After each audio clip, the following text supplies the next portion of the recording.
Doink! What was that on your arm? A bee. Great. Not exactly a pleasant feeling. Painful, itchy, annoying, scary. We've all been there before. So, that happens because the bee jabs its barbed stinger into your skin and releases some venom. The venom contains proteins that cause pain and can affect your immune system and skin cells. But that's nothing compared to what the bee has to go through. Poor little thing. You'll be fine after a few hours, but the bee? Not so much. Honeybees don't usually sting people unless they feel threatened or if you accidentally step on them. The problem is that after stinging you, the bee can't pull its barbed stinger out of your skin. The only way to get free is to leave the stinger behind. The stinger, though, not just a sweet defense mechanism, it also contains part of the bee's digestive tract, nerves, and muscles that are, unfortunately, essential for the bee to function normally. So, yep, after losing all that, this tiny creature doesn't survive. Yikes. Poor little bee. Apart from that, they're such cool animals. They have 5 eyes, 2 pairs of wings, and 6 legs. Bees have excellent survival instincts, and they've been around for a really long time. 130 million years and counting. Who knows what ancient species they've stung?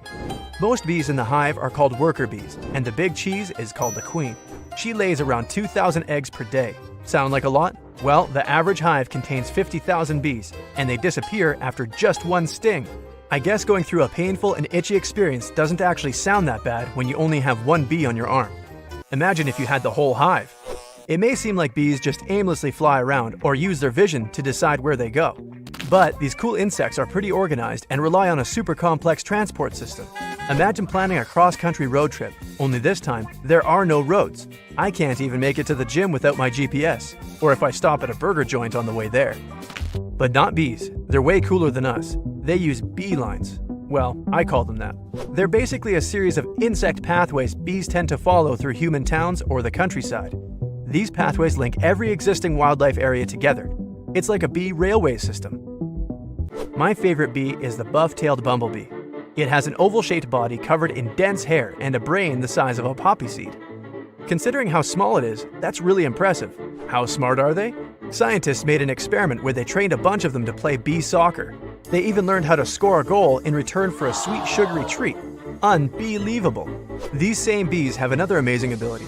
They use their smelly footprints to distinguish between the scents of strangers, their own bee relatives. They can even recognize their own scent. Bumblebees, we know your dirty little secret. You have smelly feet. And then, there's the queen bee. She's unique in her colony, and her main task? Laying eggs. People often assume the queen is there to tell the other bees exactly what to do.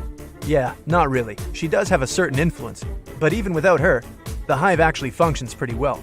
Each bee has a job and knows its daily functions and tasks because of its instincts and the chemical signals it senses and uses. So, I guess no one needs to tell them how to behave. Those chemical signals are their way of communicating. Oh, and they know how to shake it. They wiggle their bodies at specific angles for a certain amount of time. That's how they send messages to each other. If something happens to the queen bee and she doesn't survive, worker bees create a new one. Yep, they don't find one, but sort of raise a new one. They choose a young larva and feed the future Her Majesty a special food called royal jelly. That lucky larva can now grow into the new queen. Bees are fast. They can beat their wings almost 200 times a second. Those 8 push-ups I can do in a minute, not sounding so impressive. Each bee produces around 1 teaspoon of honey in its lifetime. To produce 1 pound of honey, bees have to fly the equivalent of 1 whole time around the globe. These hardworking animals make around 100 million trips to about 200 million flowers to collect enough nectar for that pound of honey. Honeybees sleep 5 to 8 hours a day, and just like us, they rest at night. Their brains are pretty active when they're resting. Some scientists think they may be dreaming, also just like us. When winter rolls around, a lot of insects replace their body water with a special chemical called glycerol. It's a type of natural antifreeze that helps them stay alive in low temperatures. Bees, though, they just huddle together in the hive to stay toasty warm. Alright, enough about bees. Let's whip round the animal kingdom looking for crazy facts. Bats could eat 1,000 insects an hour if they were insanely hungry. They're the only mammal that can fly, and their bones are so thin, most of them can't even walk. Insects, for the most part, don't have ears on their heads. Instead, they have them all over their bodies. Snails can sleep for 3 years without waking up. Slugs have 4 noses, so they better avoid those stinky feet bumblebees. Butterflies are quite simple and practical animals that taste with their feet and only feed on liquids. They're cold-blooded, so if it gets below 55 degrees, they can't fly, look for food, or escape a sticky situation. Their main defense tactic is camouflage. Works pretty well until it gets cold. The opposite strategy is having vibrant, colorful patterns that let everyone know where you are. Colorful insects are often toxic, so birds and bigger insects tend to leave them alone. Wasps recognize their relatives by identifying unique facial patterns. Ants don't have lungs. Instead, they breathe through small holes all over their bodies. Also, they almost never sleep, but they do love to nap. Ants are incredibly strong and can carry more than 50 times their own weight. If you were that strong, you'd be able to carry an adult elephant. You know, like if it's stepping on your toe and you want to get it off you. For every human, there are more than 1 million ants, and over 200 million insects. Luckily, they're smaller than us. If they weren't, we'd be the ants. You can hypnotize a frog if you place it on its back and gently stroke its stomach with your fingers. What if that worked on humans? Hey, wanna hang out? I know a sloth does. Its weird biology allows it to spend most of its life just hanging upside down from a tree. A sloth is so slow it takes around a month to totally digest food. Rhinos have horns made out of the same stuff as hair. Scientists trained pigeons to be able to tell the difference between famous artists Claude Monet and Pablo Picasso. Okay, wait. Even pigeons are smarter than me now? Just when you think pandas can't get any cuter, check this out. When they're born, pandas weigh around 4 ounces and are smaller than a mouse. Animals that have a super fast metabolism inside a small body, like squirrels do, see in slow motion. They evolved this feature to be able to escape bigger animals. That's cool. When you think about it, it really makes them powerful. Squirrels usually run away from their enemies by scampering off in a zigzag pattern. Because? No idea. Sorry, people. They tend to bury their food in many different places. Since it's impossible to keep an eye on all their hiding spots, other animals like to sneak over and steal their goods. That's why squirrels sometimes only pretend to bury their food somewhere, to throw off any potential thieves. Oh, how nutty of them. An ostrich has a brain smaller than its eye, but it has really strong legs. It can run faster than a horse. Flamingos only eat when their heads are turned upside down. Flies are everywhere we go, literally. It's believed that flies originated in Asia, but these days, they live everywhere people live, only excluding Antarctica and maybe a couple of islands. Flies have traveled the oceans following humans, but they never go anywhere alone. In the wilderness and deserts where humans are absent, you won't find any flies. We know them well, but we all have that unanswered question about flies. Why do flies rub their limbs? Turns out, they just clean them. It's this simple. A fly has hair all over its body. The hairs on the limbs serve as detectors for flying, finding food, and doing whatever else the fly business is. They have to keep their limbs clean at all times. So, they just rub them every time they get a chance. Their limbs are sensitive, and they serve more than one purpose. Apparently, the limbs have taste receptors, so the flies can taste with their feet. They can land on their potential meal and wander around it, giving it a good taste before consuming it. Flies can't chew, so they're on an all-liquid diet and drink their food. If the food they have picked as their next meal is solid, they have a special ritual to make it edible. A fly regurgitates digestive juices on their soon-to-be food, and those juices break it into the smallest pieces that can be drunk. Also, spitting out those juices frees up space in their stomachs for new food.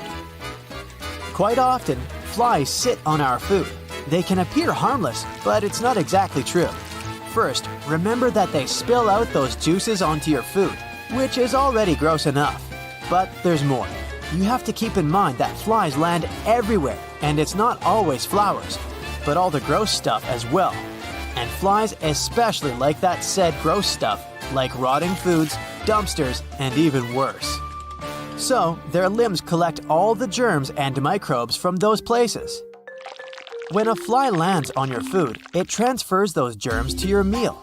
Some of the microbes they transfer can even cause diseases like cholera and typhoid. There was even an experiment once made to demonstrate how it works. There were 2 bowls. One contained a red powder of some kind of spice, and the other bowl had white rice in it. Flies were let in, and they would migrate from the spice bowl to the rice bowl and back. Soon enough, rice got covered with red spice. Now, replace harmless spice with something grosser, and rice with your dinner. So you should always cover your food to make sure some fly doesn't take a walk on it and step and spit all over it. If you're eating, make sure you swat them away. But don't worry if some annoying fly manages to sit on your sandwich for a second before you kick it out. No need to throw the sandwich out. If you acted fast, then you're safe. Also, experts say that an average healthy human has a strong enough immune system to repel parasites. Even though flies are gross and annoying, bugging around and tickling you with their limbs, they do serve some good. They're responsible for pollinating flowers. They collect nectar from them, which gets stuck to their hair on their bodies, and then they pollinate the next flower when landing on it. Also, if flies didn't exist, our planet would be even dirtier. Flies recycle some of the human waste. Flies are also an important part of the ecosystem since they're food for birds, spiders, lizards, frogs, and many more. Without flies, they'd all go extinct. Apart from flies having the superpower of tasting with their feet, there are other interesting facts about them too. They can walk on both horizontal and vertical surfaces, and even upside down. They can do it because each one of a fly's feet has 2 pads with tiny hair. And those hairs produce a glue-like substance that allows flies to have an excellent grip. Flies have unique eyes, which have a large complex of 3,000 to 6,000 simpler eyes within each of the 2 compound eyes. A fly's eyes don't move, but its vision is nearly 360 degrees. They can see behind their back, so wherever you are, a fly definitely sees you, and every other danger with one or a few of their thousands of monitors. In addition to the 2 compound eyes, flies also have 3 simple eyes located on their foreheads, which serve as a compass and allow a fly to navigate. They also have an amazing reaction time. Ever wondered why it's so hard to swat a fly? Well, to a fly, we're sloths. That's because they see things in slow motion compared to us. Species have different perceptions of speed. The speed we see will be twice faster for a turtle, and it will be 4 times slower for a fly. Turn a video on at 0.25 times speed and imagine someone approaching you with this speed. Well, that's how a fly sees you. So yes, it has enough time to escape. A fly has just 1 set of wings. But in addition to their pair of wings, they also have so-called halters, which allow them to take off fast. Millions of years ago, halters were serving as a second pair of wings. Now they help to take off and also to balance the air. If a fly loses one of the halters, it'll start flying in circles. And if both of them go missing, it won't be able to fly anymore at all. Also, even though their wings beat up to 1,000 times per minute, they're also very slow flyers, only reaching the speed of 4.5 miles per hour. If a fly lives in an urban area with enough people and garbage around, it doesn't fly far away from the place of residence, only having a territory of a bit over 3,200 feet. Rural flies are far more explorative, and they can fly away up to 7 miles at a time. A fly doesn't live long. Its lifetime is just around 30 days. But during this time, they lay from 500 to 800 eggs each on average. But it's not 1,000 at once, it's several goes throughout their life, with 75 to 100 eggs at once. The eggs hatch within 24 hours, and it takes a week in total for an egg to turn into a grown fly, and then the cycle continues. In colder climates, this process can take twice as long.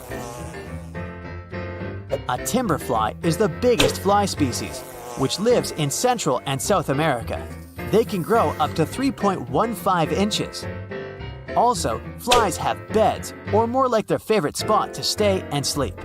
They have a comfy place, somewhere close to their source of food, and they come there to rest at night. If you ever had your house flooded with flies, here are a few tips for you to reduce their population. First, it's important to understand what they're attracted to. They're attracted to other flies, and even to the smell of flies living there. And flies have an amazing sense of smell, So if you hosted even one fly, expect to get more guests. If you have any traces of flies, like fly specks, they'll find you too. Make sure to wash your walls and surfaces. Next, flies love garbage and rotting produce. They lay eggs in rotten food and meat, so make sure to keep your food in the fridge, cover it, and keep the trash in tightly sealed containers. And of course, take out the trash regularly. Flies have a sweet tooth, or more like a sweet foot, since they taste with their feet. And they love syrup and other sugary liquids. They're also fond of soda and vinegar, so make sure to keep those stored and always wipe after yourself if you spill something. Lastly, they like to hide and live in dirty and leaky drains.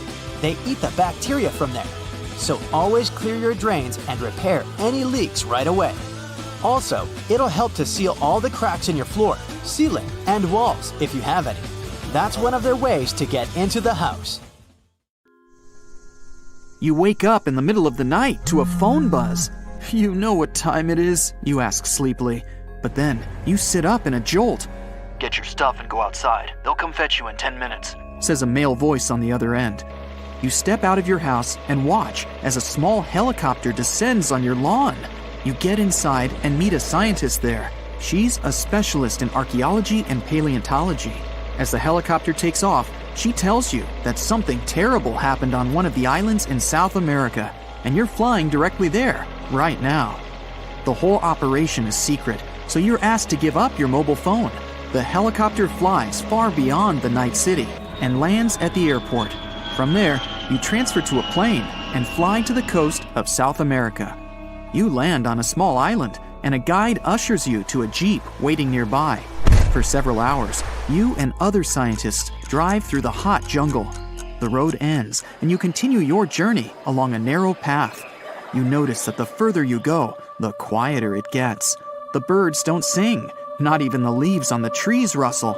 The jungle finally ends, and you find yourself on the coast. There are many tents with scientific equipment, people, and cars. Several people in black suits lead you toward some fallen trees. You end up in the middle of a large trench that leads to the ocean. The trench begins in the forest, right at the fallen trees. Judging by its size, a train could have passed here, but the truth is much scarier. After some research, you tell people the creature that left such a trace became extinct about 60 million years ago. The creature that uprooted so many trees is the largest snake that ever lived on Earth. You and the others must find out how this reptile managed to survive and where it is now. Titanoboa usually lived in tropical forests near swamps. Apparently, the island is its home, but now something has forced the snake to crawl away into the ocean. You carefully examine the trench, then the fallen trees, and declare the snake was not alone. It was fighting something as big as itself. Everyone looks at you in shock, and the next moment, a deafening roar comes from the water, breaking the ocean's surface like a monstrous dolphin. A mosasaurus emerges from the deep, a huge reptile that lived from 145 to 65 million years ago in almost all waters of the world. It looks a lot like a crocodile, has smooth, dark scales, a fin at the end of its tail, and flippers instead of legs. It measures 55 feet long, which is about the size of a 5-story building, and weighs like half a subway car. And this huge dinosaur is coursing the waters near the shore right now, in front of you. With its large fins, it creates waves that wash away several tents on the shore. People on the island scatter away in all directions. Several ships and yachts are capsized. People on lifeboats are hurrying to the shore.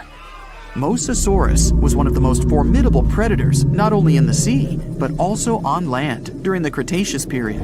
No creature dared to attack this monster, so their population spread all over the world. It wasn't used to feeling like prey, but now it seems the dinosaur has met a worthy opponent.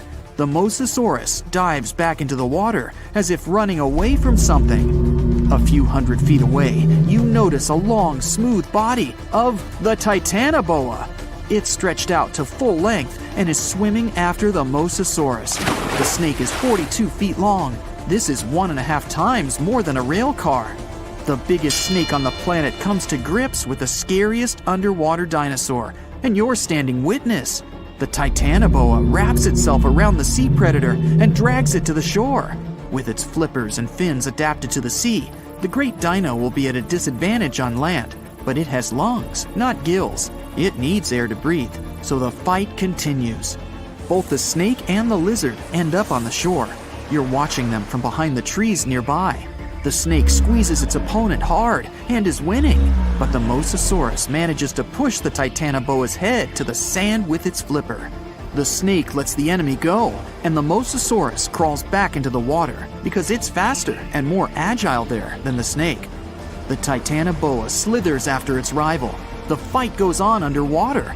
The Mosasaurus manages to swim away from the shore and hide among the reefs and algae. Thanks to its dark scales, it's almost invisible there. The snake swims past, and the Mosasaurus jumps it from behind. Its powerful jaws are opening wide like a snake's. It clings to the opponent. The Titanoboa immediately reacts and wraps itself around the dinosaur. It bites the finned tail with its giant fangs. The two colossal animals are in a clinch now and don't know what to do next. The compressive force of the snake's grip is like the weight of the entire Brooklyn Bridge pressed onto a passenger car.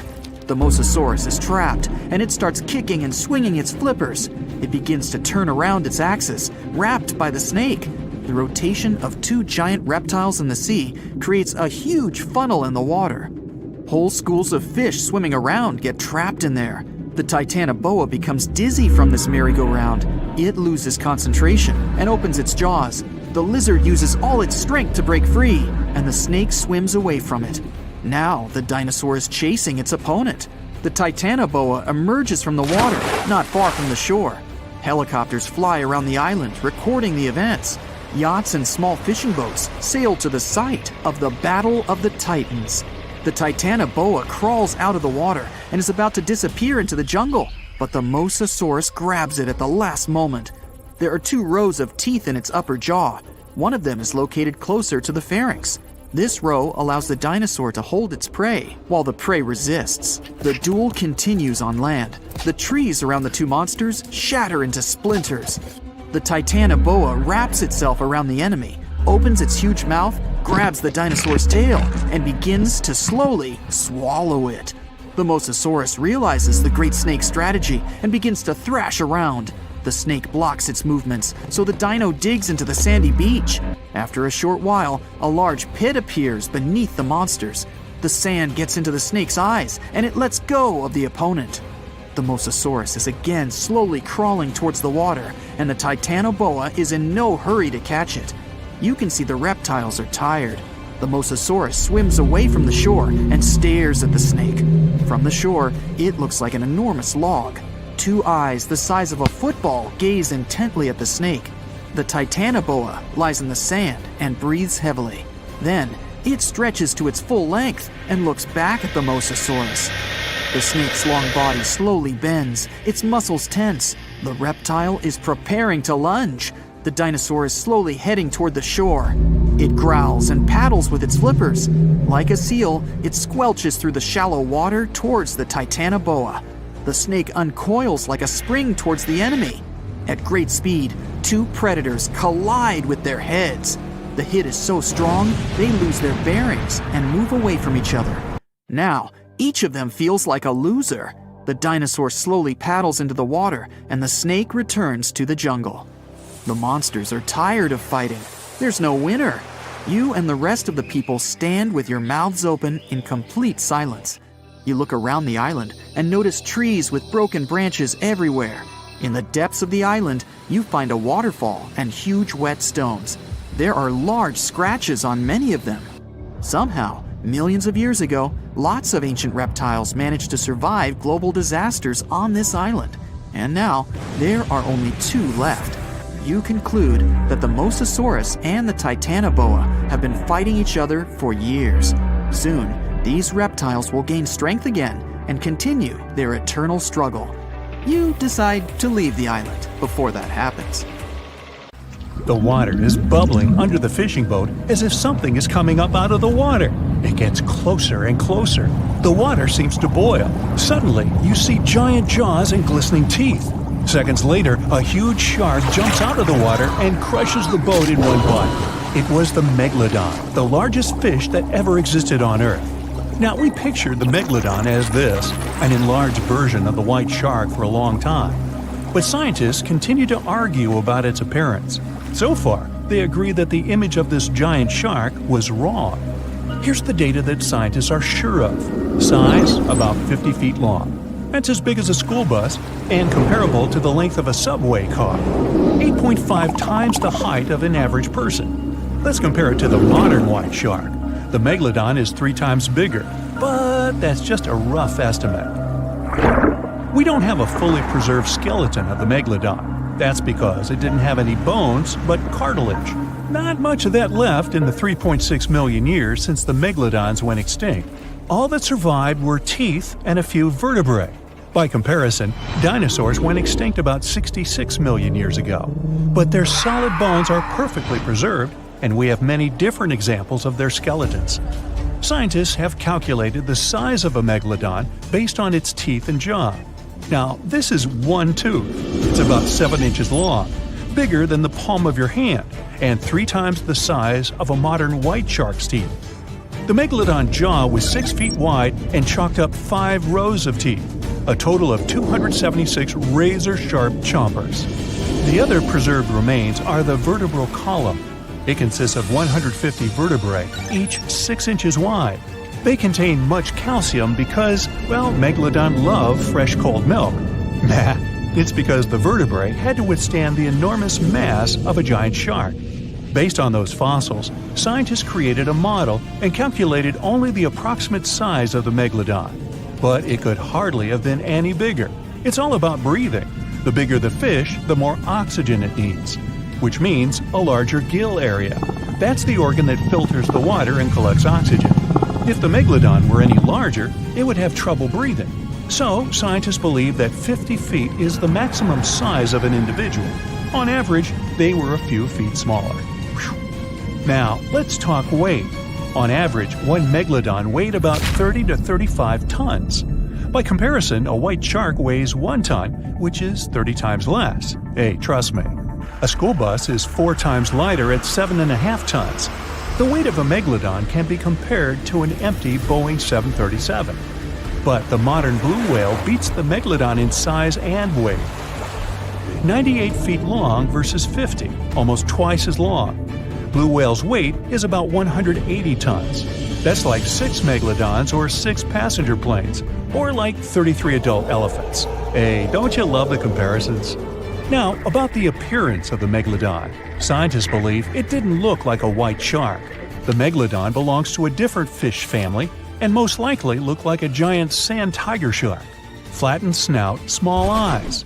Its dorsal fin is moved backwards. The sand shark has 2 dorsal fins about the same size. The coloration is light brown with a white belly. It may have had brown-red spots like a sand shark all over its body. We used to think of the megalodon as something scary from the first finds of its fossils. That was back in the Renaissance era. People found some teeth in the rocks. At first, these teeth were thought to be the tongues of dragons or snakes. And here's the first drawing of what the owner of these teeth supposedly looked like. A massive snout with a scary nose and a bunch of razor-sharp teeth. We also have the evidence that megalodons were brutal hunters, kings of the food chain. The first combat tool in their arsenal was the battering ram. The megalodon was a slow swimmer, though. It could only accelerate up to 11 miles per hour. In comparison, the modern white shark can reach 35 miles per hour in a dash for its meal. The fastest human swimmer could only go 6 miles per hour. Well, good luck with that.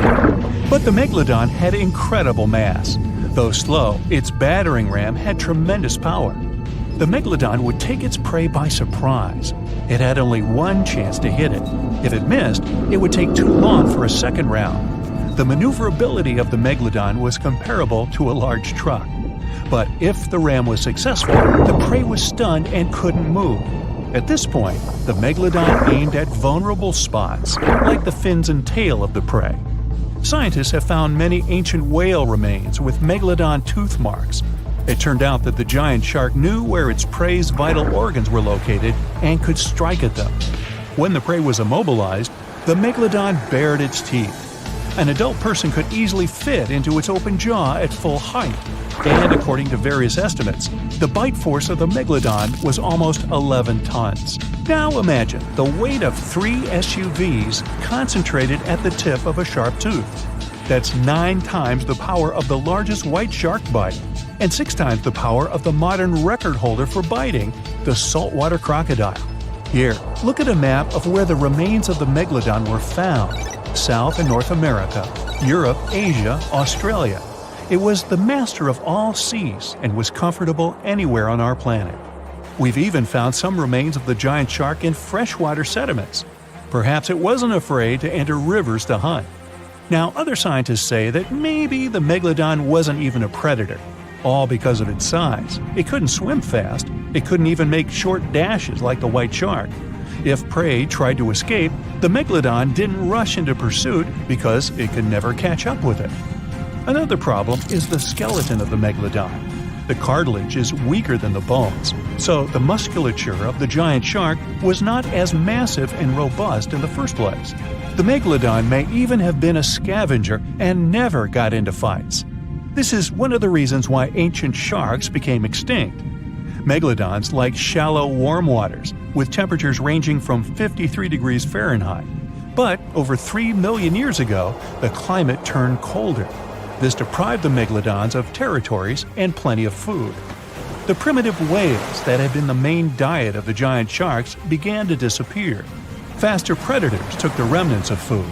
The megalodon started to starve. In evolution, a new player entered the field, the toothed whales, ancestors of the modern killer whales. They lived in packs and had bigger brains than the megalodon. So, over time, they started to compete with the megalodon. They took advantage of its clumsiness. A group of killer whales could easily win a competition against a giant shark. Many scientists believe this was the reason for the disappearance of the largest shark in the world. But there are theories that the megalodon is still alive and roaming the dark waters of our planet. Several Australian fishers have allegedly encountered a shark of incredible size, but no one can confirm these testimonies. Fans of this theory believe that giant sharks can hide in deep waters away from human eyes. In the Mariana Trench, for example, it's the deepest place on our planet. It's deeper than if you stuck Mount Everest in the water, and we've even found the teeth of a megalodon there. But science says that such a giant shark couldn't live in the Mariana Trench for many reasons. One, it's too cold. The megalodon was probably a cold-blooded fish, so it had to use the warmth of its environment to survive. But the water in the Mariana Trench is cold, about 40 degrees Fahrenheit. That's because the deeper down, the less sunlight gets in there. The second reason is pressure. Every 30 feet deep increases the pressure by 1 atmosphere. That is, at the depth of 100 feet, the water presses you 3 times harder than you would feel it at the surface. The weak muscles and cartilage of the megalodon wouldn't allow it to dive too deep into the Mariana Trench. And, most importantly, food. The farther from the ocean's surface, the fewer living organisms. Megalodons used to eat primitive whales, ranging from 10 to 20 feet.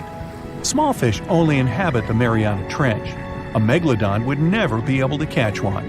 And, judging by its size, all the megalodon did was eat and then look for food again. Compare its weight to that of a human. The average human should get about 2,000 calories a day with an average weight of about 180 pounds. The megalodon weighed 470 times that and needed many more calories. So, even all the fish inhabiting the Mariana Trench could hardly feed a megalodon for even a few days. So, all these theories, of course, are not true. But still, it's just smart to be careful out there. Know what I mean? Now, it's obvious who can win a fight between a bee and a giant hornet. It's like a battle between a kitten and a saber-toothed tiger. And an army of bees against an army of hornets is like hundreds of kittens against hundreds of lions. It seems the hornets will win because one hornet can destroy more than 1,000 bees in less than an hour and a half. But if this battle happens in real life, it will be more complicated, dramatic, and unexpected than you can imagine. A group of bees works all day. They pollinate plants and fruits and collect nectar from flowers. They work hard and return home to the hive at the end of the day. They don't notice an imposter flying among them, a giant hornet. It's bigger than one bee, but has the same yellow-black color. No one pays any attention to it. The imposter enters the bee house without an invitation and makes a crackling sound. That's how its jaws snap. Hungry and angry, it begins the feast. In a matter of seconds, the hornet puts the hive into chaos. The hornet has a sting with toxic venom, but it can go without it here. For bees, the monster uses its sharp jaws. The hive citizens attack the enemy, but it doesn't feel a thing. The situation is getting worse because bees can't live after using their sting. They sacrifice their lives to protect their home, to protect the queen. Unfortunately, all their attempts are in vain. After quenching its thirst, the hornet flies away to find new prey. Only one bee manages to survive. It escapes from the hive to warn the others. The bee visits every hive in the valley and reports the powerful enemy. All bees start preparing to attack. They're raising an army. Unfortunately, this is not enough. The giant hornet visits a new hive, but this time bees are ready. They attack the enemy from all sides. For a moment, it seems bee stings are working. The hornet is weakening, its activity is falling. The hope of victory inspires bees with confidence, but not for long. At this moment, 10 other hornets fly into the hive. The first hornet marked the hive with a unique pheromone before the battle. This smell attracted its friends, and now the bees have no chance. In the wild, hornets leave the trace so others can find the tagged location. In a few minutes, 11 hornets destroy the hive of 25,000 bees. Recently, this sunny land was blooming thanks to bees. Now it has turned into a lifeless valley. Giant hornets don't want to spend time searching for hives, so they divide into groups and fly to different sides of the valley. They mark bee houses with the pheromone and start a large-scale cleanup. Their hunger and thirst for destruction are insatiable. Yeah, bees now know their enemy and notice it as soon as a hornet appears in the air, but it doesn't help. In each battle, they use a lot of strategies to fight it. Once bees tried to attack a hornet hive, but it was a pointless mission. No one pollinates flowers anymore. No one makes honey. Bees live in fear and are afraid to fly out of their hives. In this dark hour, when almost no hope's left, a slight chance of victory appears. A species of Japanese bees learned to defeat the enemy. The news spread all over the hives. The strategy seems to be working. They've managed to fight off several giant hornets. The fear goes away, and the bees are ready to fight again. In the real world, these bees learn to fight giant hornets, but other species can't do that. So bees are waiting for the enemy. They all know what to do. Finally, a giant hornet appears. Hundreds of bees attack it and wrap it with their bodies from all sides. They completely cover the hornet and start to tremble. The simultaneous vibration of all the bees heats up the enemy. The temperature is getting higher. The hornet can't get out. Bees seem to burn it with the energy of their bodies. A few minutes later, the giant hornet falls. Bees throw it out of the hive. Now they are confident of their victory. Another hornet arrives. Tired bees attack it and start to vibrate again. The next monster is coming, and another one. 10, 20, 100 hornets arrive. Bees don't have so many resources and energy. The chances to win are zero again. To win once and for all, the bees must unite. All the hives, hundreds of millions of bees. A huge, lifeless meadow is the location for the final battle. All the bees of the valley flock here. They are ready for the last fight. Silence ensues. Then the air begins to vibrate. You can hear the buzzing of hornets from afar. They have increased their population hundreds of times because none of the animals can resist them. The defeat of bees is inevitable, but no one is going to back down. Two swarms collide with each other. This is not a battle. This is destruction. Hundreds of thousands of bees, but 0 hornets fall to the ground in a few minutes. A whole species of insects are disappearing from the planet. But what is it? The field plugs into a strange fog. Bees and hornets don't see each other. Then, through the white veil, they appear. Silhouettes of giant creatures. They come into the middle of the action. Thousands of hornets attack them, but it's all pointless. Bees quickly fall down and lose consciousness. The hornets pass out too. Some are trying to fly away, but the fog doesn't let them. All insects fall asleep. Someone used gas to stop this fight, and this someone is the bee's main ally. A human has come into the game.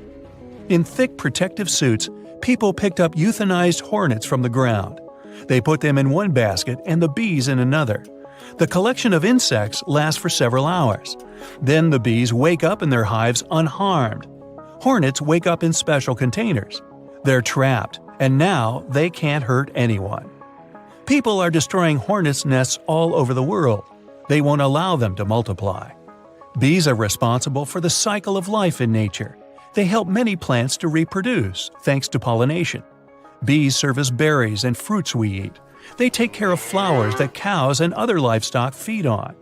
Thanks to bees, we grow a lot of cotton. If the hornets destroy them, there will be a shortage of clothes made of this material. T-shirts, jeans, jackets, all this will be more expensive and then will disappear from the markets. Many products will lose their rich taste and useful properties. Animals and people won't get enough vitamins. Cows won't produce milk. There will be no cheese, sour cream, butter, and other food. You won't be able to order a juicy burger at the restaurant. Eggplants, hot peppers, kiwi, blueberries, cranberries, and much more will disappear from the counter. Whole species of animals and plants will stop existing.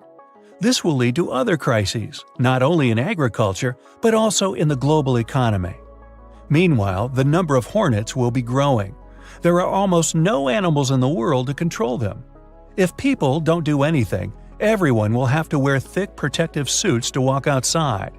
Hornets will get into houses and cars, attack people and pets. One giant hornet can cause a lot of trouble. Its sting is one of the most dangerous and painful among all other insects. It's like a red-hot needle. When a hornet sticks it into an opponent, it injects the poison into the skin.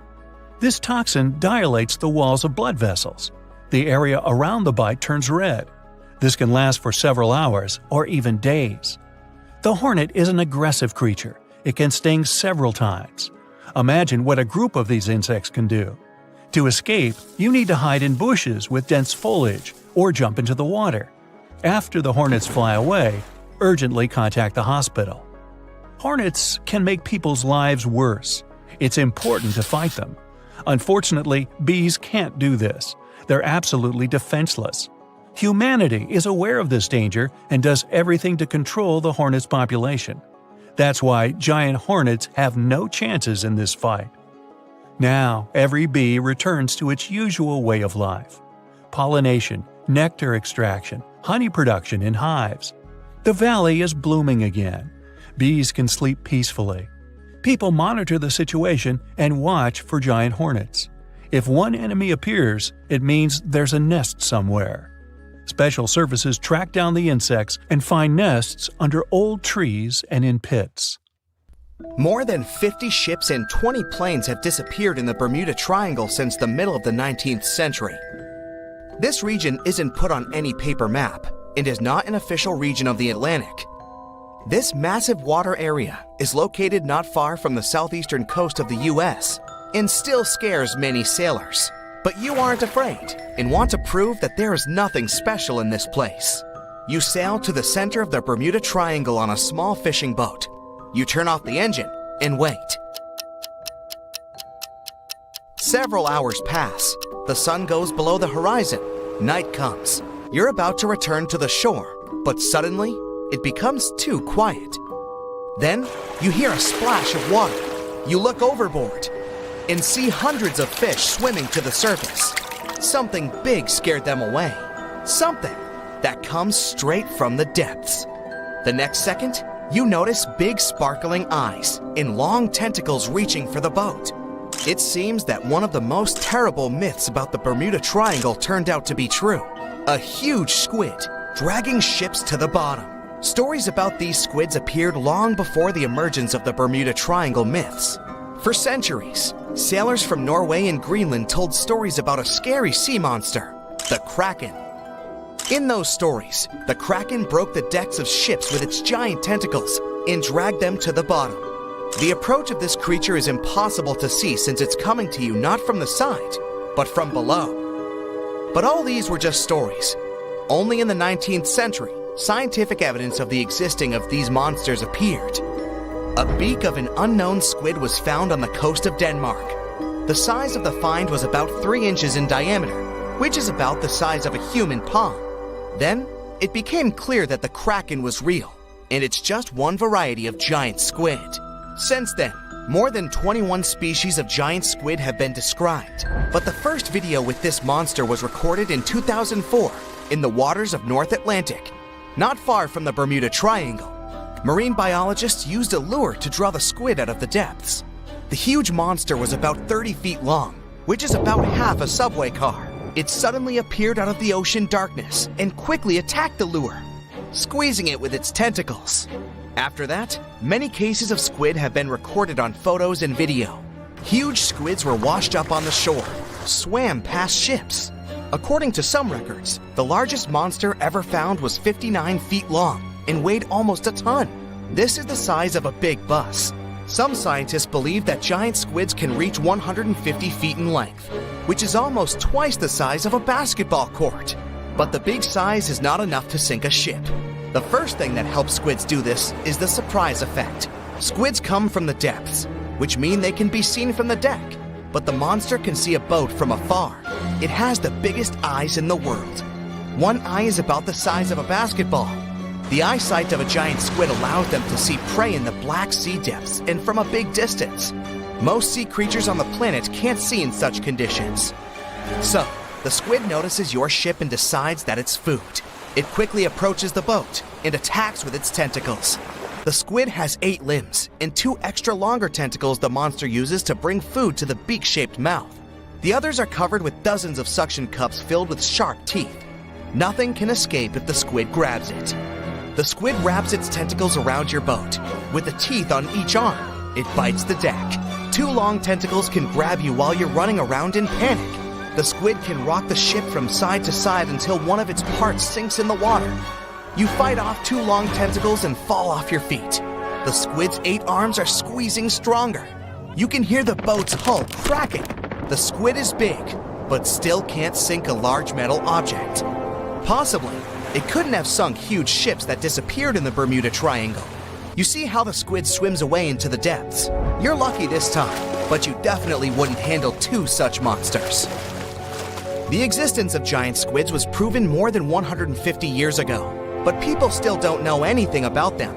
The fact is that they are some of the most elusive creatures on Earth. They swim fast, spending most of their time at depths of 1,300 to 3,000 feet. To descend there, people need sturdy submarines and bulky equipment that create a lot of noise. The squid will notice them much earlier and swim away. Scientists don't know anything about their behavior, social life, habits, or a distance they swim during the day. And most importantly, we don't know how many of them are hidden in the water. The ocean is only 5% explored. It's possible that millions of giant squids swim in the sea depths. Just imagine hundreds of giant tentacles reaching out to a group of ships sailing through the Bermuda Triangle. In the past centuries, they could easily sink an entire fleet, since the ships were made of wood and were lighter. Squids wrapped decks with their strong tentacles, made holes in the ship's bodies with their sharp beaks. Toothy suction cups could break the masts and tear the sails. The water was filling the holes and slowly rising to the deck. The ship sank in a matter of minutes. Survivors reached the shore and told everyone about huge monsters. This is how the legends of the Kraken appeared. Fortunately, now people have sonars and equipment for monitoring the sea space. You start the engine to swim to the shore and notice that about 30 tentacles are reaching out to you from the water. 3 giant squids squeeze the boat from all sides and pull it down. It looks like there's no way out. You look overboard and see black eyes looking right at you.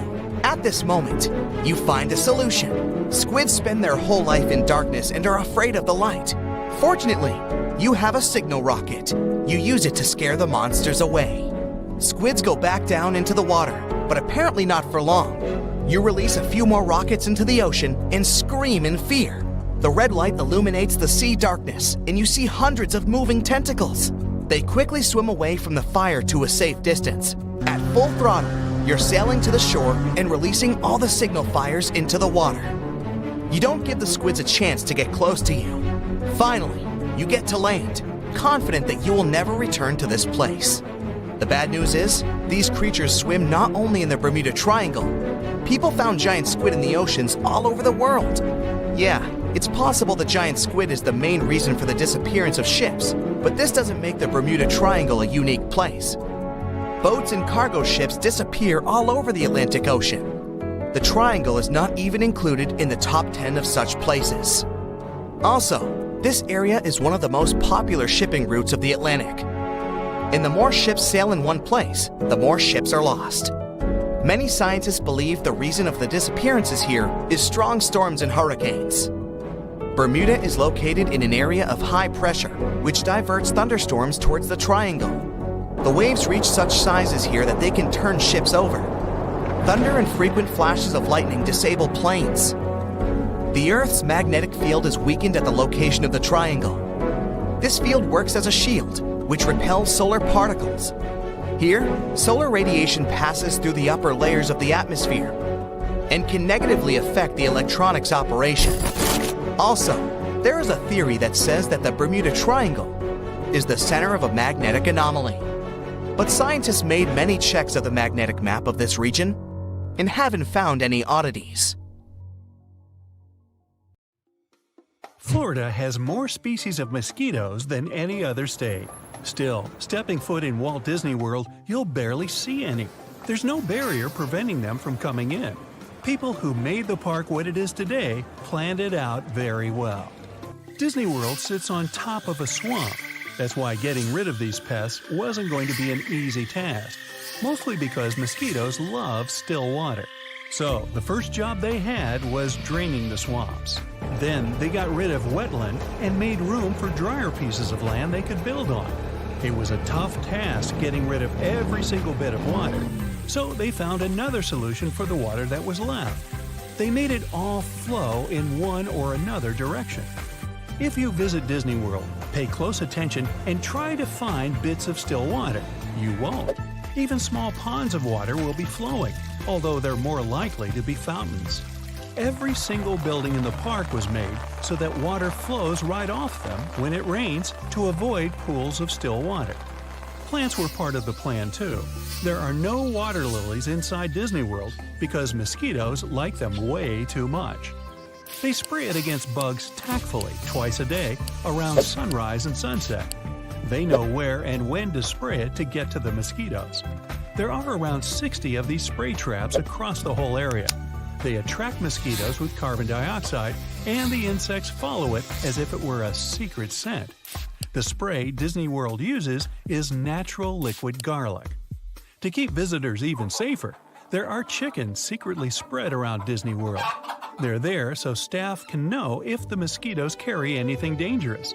They often test the chickens to make sure it's safe. Disney's water looks dirty on purpose. Underneath are the things that make up the magic.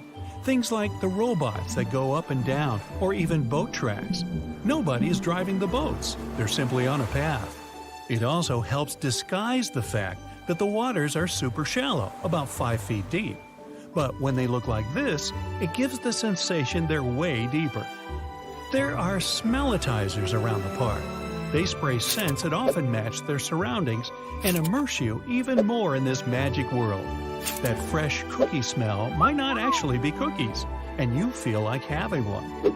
Underneath the park, there are tunnels named utilidors or utility corridors. Once, Walt Disney saw a staff member going from Frontierland to Tomorrowland. Guests aren't supposed to see it because it ruins the immersion for them. That's why they built underground tunnels. There are rehearsal rooms, cafeterias, storages, and the like inside them.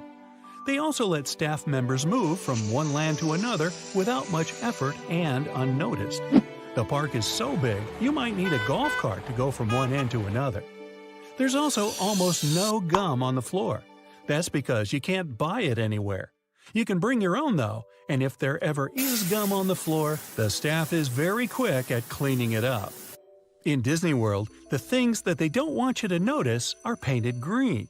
This green has a name too. It's Go Away Green. It makes sense, and it usually works. Everyone will notice Tinkerbell, though. But before she can come out, she needs assistance from other staff, or she might get stuck halfway through her flight. They say you need a hefty body for this job, as the costume with wings weighs a lot. The only hotel room inside the park is in Cinderella Castle. But it's not for everyone. You have to get an invitation or win a contest to stay there for a night. This castle is like a fortress. It withstands almost anything nature throws at it because its shell is made out of fiberglass. It can withstand winds of 125 miles per hour. During the holiday seasons, when the castle is lit up, all of its lights use about the same amount of energy your average dryer does. There are lightning rods spread around the park. Some of them are flagpoles too, holding flags which aren't in fact real. They're all missing an element or two, usually a flag or a stripe, so that they can be hoisted 24/7. Otherwise, they'd have to follow the National Flag Code. There's one real official flag there, though, at the front of Main Street. They have to retreat it daily. The base of this flag's flagpole used to be on one street in Los Angeles. Now, you'll never meet two of the same characters in the park. There's only one of each at certain times. They carry schedules for attractions and character showings. If you ever need to know where your favorite character is, just ask. Back in 1971, a ticket here was $3.50, but you had to pay for each attraction you went to. 10,000 people visited Disney World when it opened on October 1st. The park's layout was pretty much the same, just smaller. For example, Adventureland only had 3 attractions: Jungle Cruise, Swiss Family Treehouse, and Tropical Serenade. There are a lot of cats inside the park.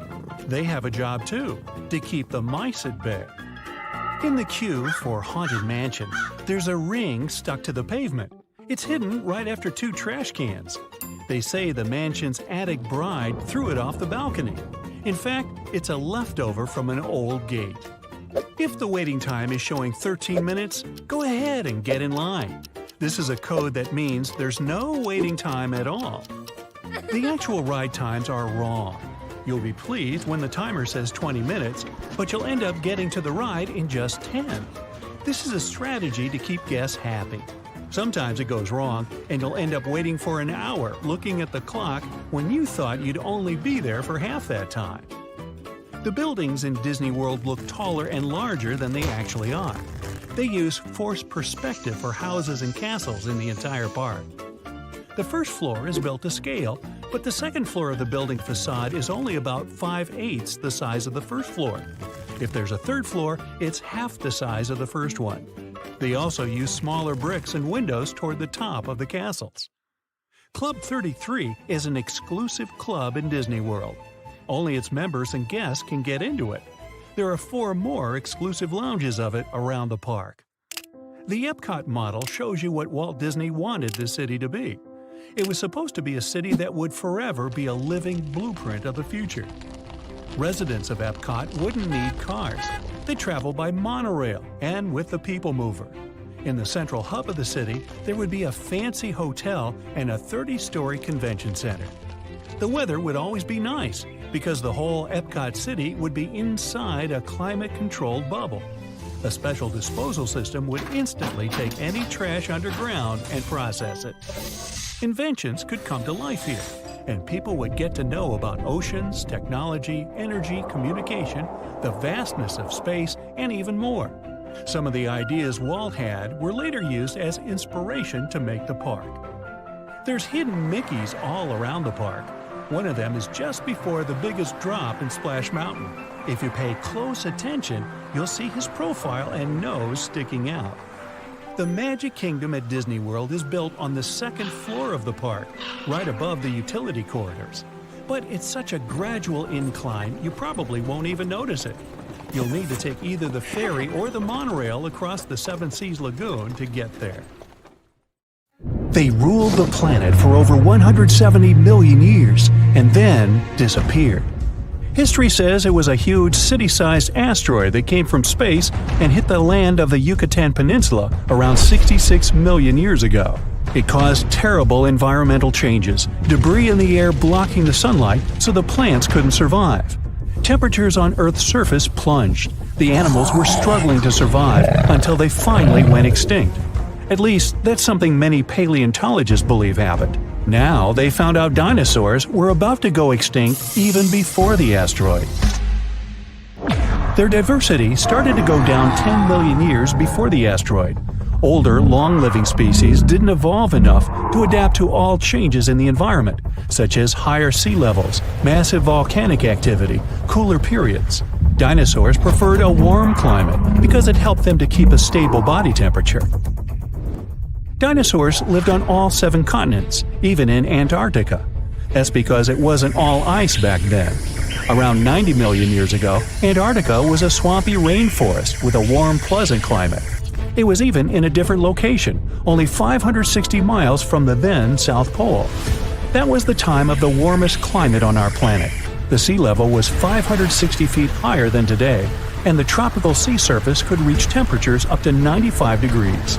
Antarctica still had something like polar night, months without sunlight, but the climate around the South Pole was mild and temperate, with no ice masses. Dinosaurs didn't shed their skin in one long piece like today's reptiles do. Scientists believe they shed it in small pieces, had something like dinosaur fur. There was a dinosaur, Pagomastax, that looked like a cross between a porcupine and a parrot. It had 1-inch long jaws and ate plants. It had a short beak and self-sharpening long teeth. They were like scissors this small dinosaur used to slice up plants. Our modern lion has a mighty bite, but a big and scary T-Rex bites more than 2 times stronger. The king of the dinosaurs has the strongest bite amongst all land animals, 3.5 times stronger than today's record holder, the Australian saltwater crocodile. It also had the longest teeth, almost 10 inches long, the length of an iPad. Most modern animals are either warm-blooded or cold-blooded. Dinosaurs were somewhere in between. Scientists think they mainly were mesotherms, which means the activity of their muscles could warm their bodies, but their body temperature could fluctuate too. Many dinosaurs, such as Triceratops and Stegosaurus, had spikes, plates, horns, crests, or other bizarre structures on their bodies. In the beginning, scientists thought that's for things like defense. They had neither sharp teeth nor hooked claws on the toes to hunt. But soon, they expanded the theory. It was probably a way to impress their mates and identify members of their kind. One species, namely Pachycephalosaurus, even had a funky bone hat on top of its head. Scary, tall as buildings, massive. That's what we saw in the movies, but dinosaurs mainly were human-sized or even smaller. Bigger bones were easy to be fossilized, so that's why we mostly find gigantic species. Eoraptor, or dawn stealer, was the first named dinosaur. Small and toothy, like me, it got its name because it comes from the dawn of the dinosaur age. The size of a German shepherd, but probably not that friendly. Arched back, sharp bony plates, curved tail. Ankylosaurus were some sort of giant, muck-spikier dinosaur version of an armadillo. Its weak spot was a soft underbelly, but meat-eating dinos that were after this one had to flip that guy first to get there.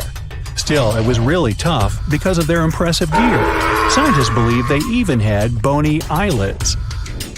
Some dinos ate meat, others plants, and some of them could nibble even on pebbles. One dinosaur, called Gallimimus, couldn't physically chew all those plants it ate, so it would ingest pebbles to mash up the food. Gallimimus looked like some weird alien mix of dinosaur and bird. But it couldn't dribble a basketball because its wrists weren't capable of keeping the palms parallel to the floor. And they had no three-point shot. The largest dinos were plant eaters. Meat eaters, or so-called theropods, were mostly smaller. One reason is that plant-eating dinosaurs were very greedy. They would devour enormous amounts of food, sometimes even swallowing the entire branches without chewing. Some of the biggest could eat a ton of food every day, like a bus-sized pile. There were also more plant-eating dinosaurs than the other ones.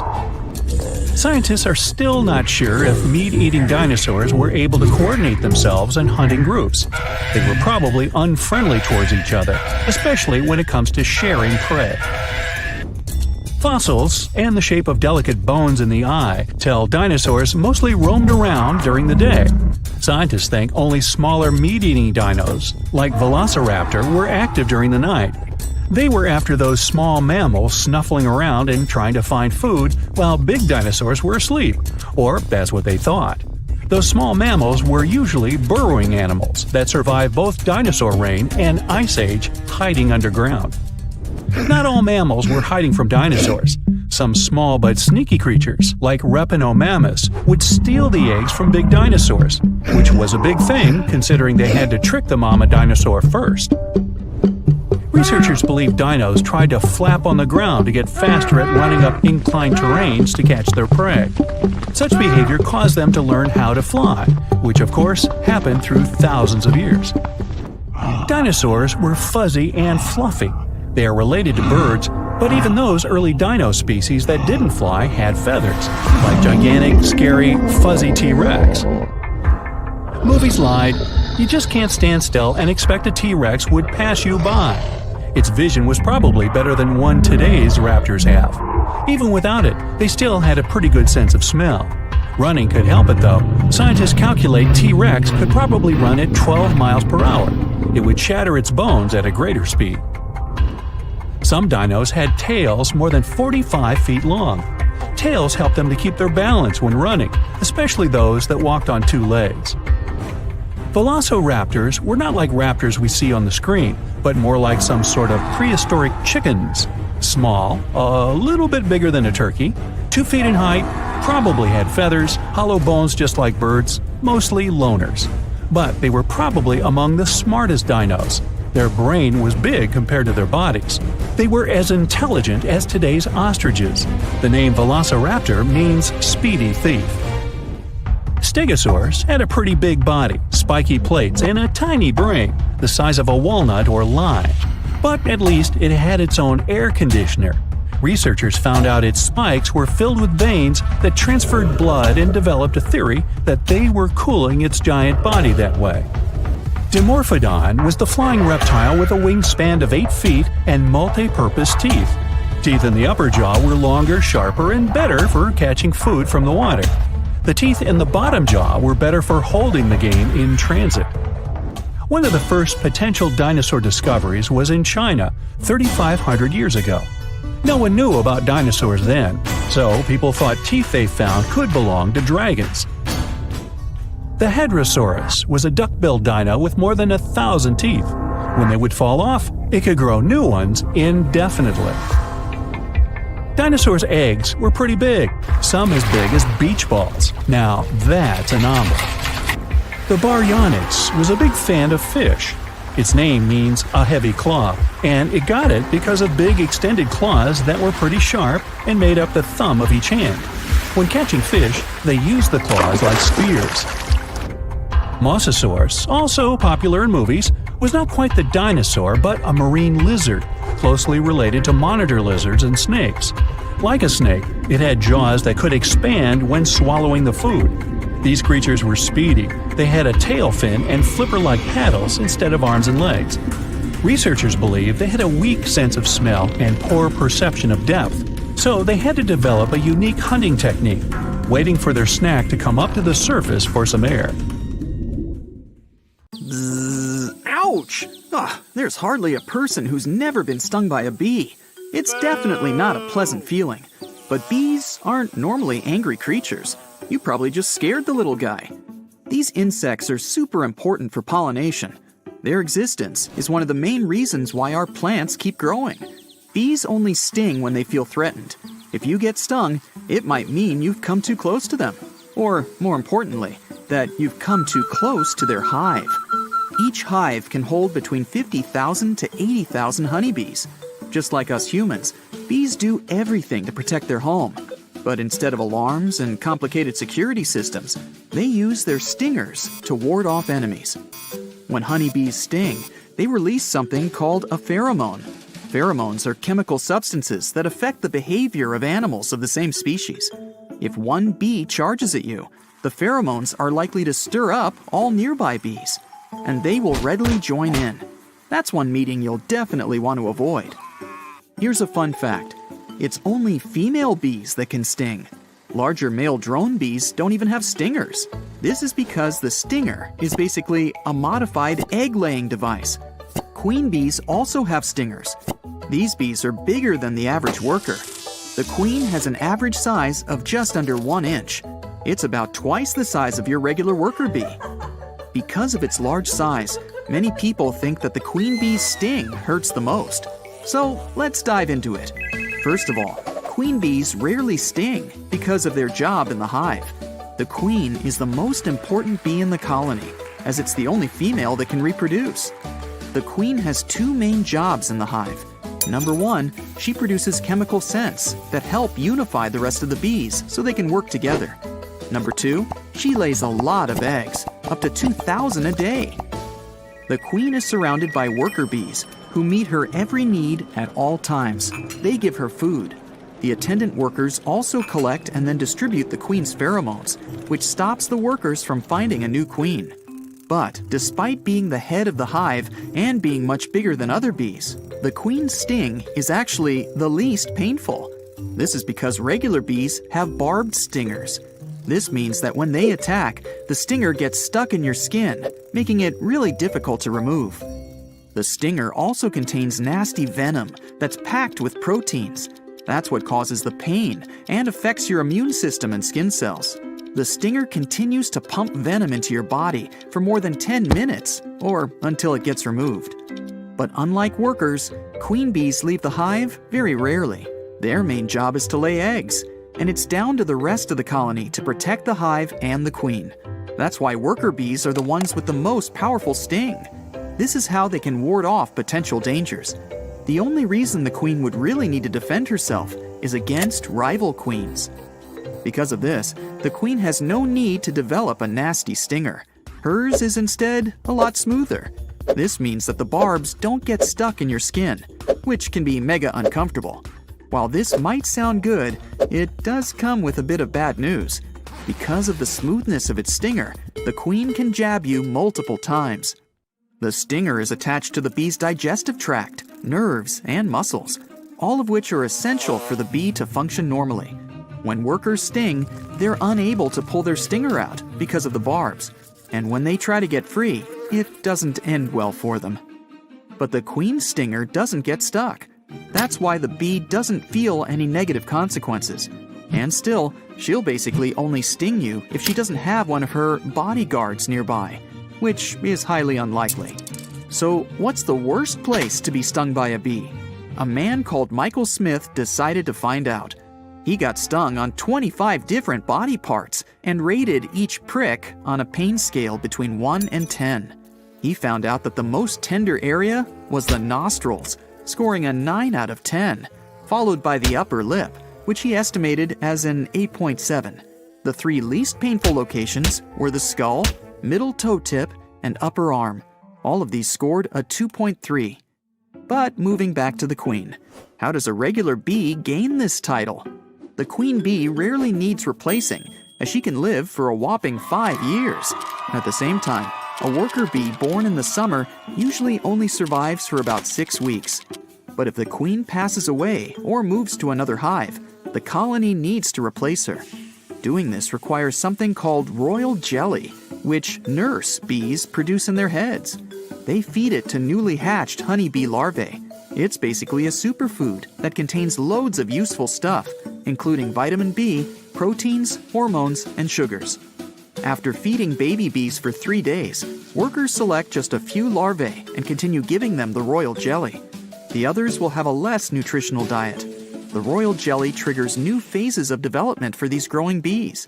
And one of the most important is growing special organs they need to lay eggs. But people still don't fully understand how this process works. Some scientists say that it's not the royal jelly itself that causes a bee to turn into a queen. They think it's the exclusion of other natural plant-based chemicals from the queen's diet. But even though we aren't 100% sure how these special bees appear, we do know why there's just one queen in the end. When the first queen emerges, she searches for the other bees who've been fed the same royal jelly. And then, she wipes out the competition. If several queens emerge at the same time, it's time to grab your popcorn. They'll Hunger Games it out in a dramatic fight until only one remains. And that's how bees get their queen. Other bees in the hive also have important jobs. These include foraging for food, tending to young larvae, and building a honeycomb. Drones, or male bees, have one singular job. They mate with the queen. And when they're not trying to mate, they eat from honey reserves and do pretty much nothing. Female bees, or worker bees, do everything else.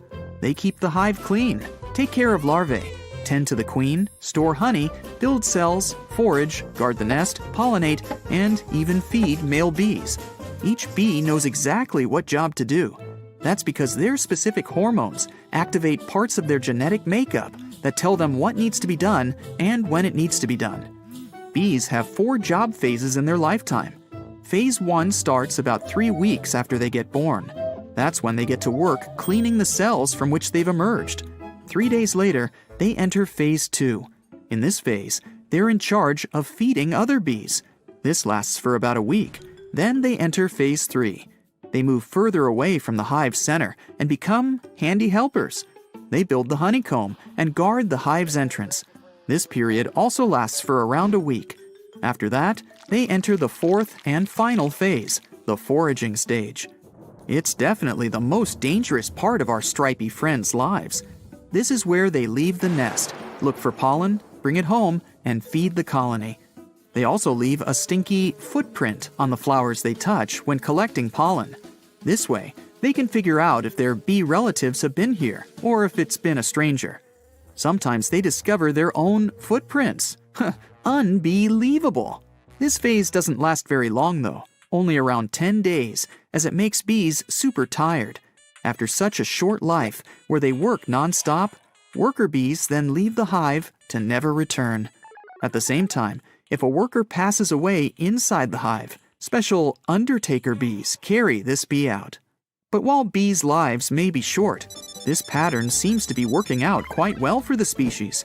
After all, they've been around for over a whopping 130 million years, and counting.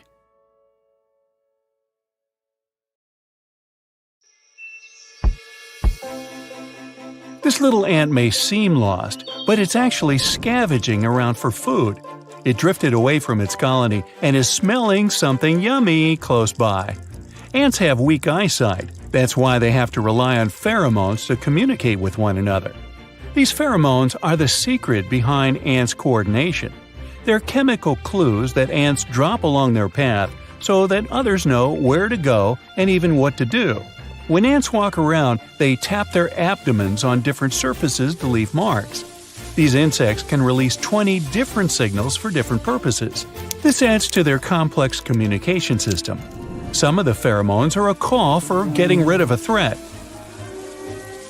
Some invite other ants over for food. Hey, over here! There are pheromones that insects use when asking for help. The little ant you spotted earlier climbs over some stems and gravel. Suddenly, it finds a large piece of a leftover sandwich that was tossed away.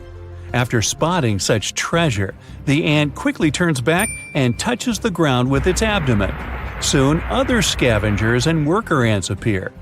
The scavenger ants communicate with one another by touching their antennae. It continues until the necessary information reaches the nest. Many scavenger ants stop what they've been doing and follow the trail to the sandwich. They observe the Goliath piece of food that came out of nowhere and begin grabbing some crumbs. Several bigger soldier ants, whose main purpose is fighting and defending the nest, patrol the nearby area. This way, other insects can't snatch their prize. They set off on a perilous journey back home. They have a colony to feed. With the queen laying up to 15,000 eggs in a single day, they need all the food they can get. The queen ant can lay millions of eggs in her lifetime. She's the largest ant in the whole colony and the only one that can give birth to new ants. The queen can live for years. Such ants get born when their mother lays special eggs. They're unlike regular eggs that end up as either worker or soldier ants. These special eggs are laid when a colony hits a certain size. The ants that are born out of these eggs are larger than the average insects and have wings. These ants are either young queens or male ants that can take part in the process of reproduction. The potential queen ants then have to venture out into the dangerous outside world. They need to find a new place to start a nest and then colony. Only 1 out of 500 queens actually makes it. The eggs the queen lays are divided into 2 categories: worker non-reproducing ants and royal reproducing ants. An ant isn't born big or small. That depends on what they're fed when they're young. If they end up big, they join the ranks and become soldier ants. If they grow up to be average size, they become workers or scavengers.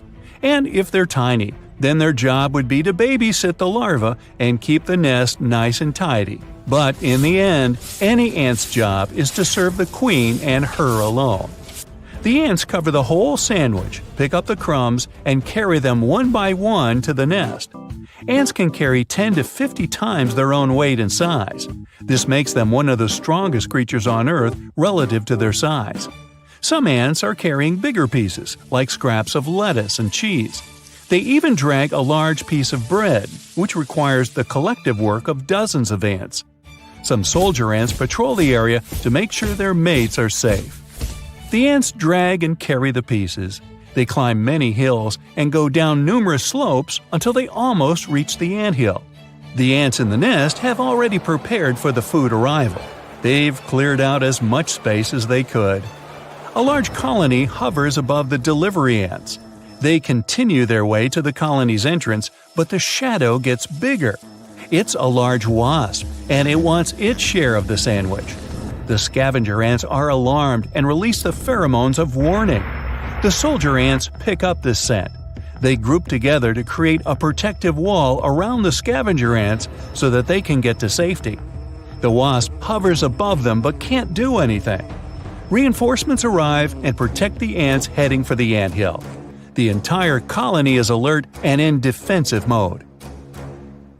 But more wasps start flying around, trying to grab a piece of the sandwich. Luckily, the soldier ants are well organized and make sure not to break their defense. The wall they form keeps getting thicker and thicker until the wasps just fly away. The ants celebrate and take most of the sandwich down to the colony. The tunnels they move through can go as deep as 6 feet underground. That's a distance greater than the height of most humans. Worker ants' job is to dig the tunnels and secure the nest. The queen lays eggs all over the nest while nurse ants carry larvae. These larvae need certain temperatures to survive. The nurse ants bring the larvae close to the top of the mound where the temperature during the day is just fine. But if it gets too hot, the larvae then get moved down the tunnels to other cooler chambers. Up and down, that's how the cycle goes. Everything to get the right temperature until the larvae grow into mature ants ready to serve the queen. There are many highways going through the nest. They link major areas. There are also little tunnels that lead to small chambers where ants can rest, sleep, and eat. Just below the surface, another system of tunnels is built. Since going up to the surface through the main entrance might be unsafe, such tunnels are designed to deliver food inside the anthill. The only downside of this system is that other dangerous creatures can also sneak into these tunnels and ambush ants in their own home. The ants come back to the nest with their trophy. They're getting ready for a feast. But since these insects are also extremely neat creatures, they always make sure that everything they bring home doesn't cause a mess. Anyway, the food gets distributed between hundreds of thousands of ants. They move most of the sandwich down the tunnels in a matter of hours. There are no breaks, just work.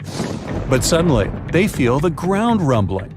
Many workers and scavenger ants rush down the tunnels in panic. It starts raining outside. Ants are extremely fast in handling emergency situations. They quickly head to the main entrance of the anthill and clog the hole with dirt. This way, no water can seep into their home. But it can't stop the rain from getting inside. Anthills have many entrances and escape routes just in case. There isn't enough time to block these holes too. Ants start running toward the surface, trying to avoid the flood. Many little chambers get filled with water, but nurse ants manage to reach the surface. Even though the rain is still raging, the ants make it to a safe place to wait there until the rain stops. The anthill is completely flooded. It means ants have to find another location and build a new colony. They begin their search for new territories. They come across other anthills and have to avoid them to survive. In the beginning, they were around 250,000. Now they're only half of that number. After hours of traveling, they find some land that seems to be safe enough to settle down. The queen has never stopped laying eggs. That's why, with their incredible organizational skills, the ants can actually build a nest in a matter of days. If the queen ant disappears, ants simply stop working and leave the colony. Since these insects are very loyal and non-individualistic creatures, they don't have a life purpose anymore, and most of them don't make it out there for more than a week on their own.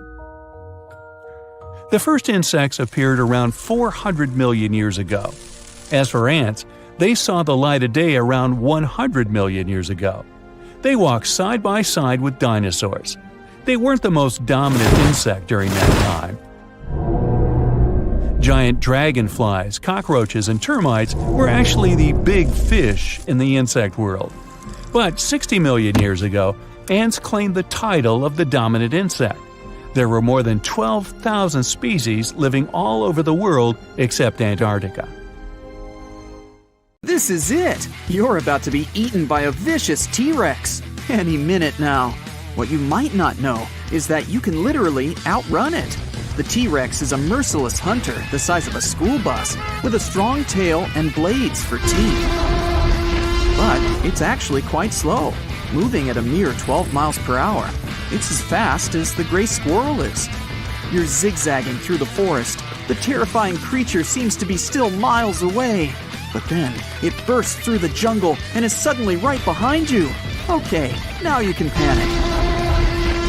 The T-Rex may be a slowpoke, but its lungs are larger than yours. It means the critter could run plenty of marathons. Luckily, you reach a cave and hide inside, waiting for the dino to get bored. Oh wait, never mind. It's just broken through the rock and is back at it again. Will you make it out of this? We'll find out soon enough. A velociraptor can reach a speed of around 25 miles per hour, which means it's slightly faster than a brown bear. Putting these two head-to-head would be interesting. They're off!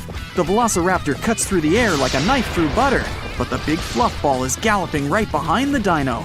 This may be the only time we'd ever see such a race. Look, the bear is gaining on the competitor. Watch out, raptor. There are some bushes in front of them.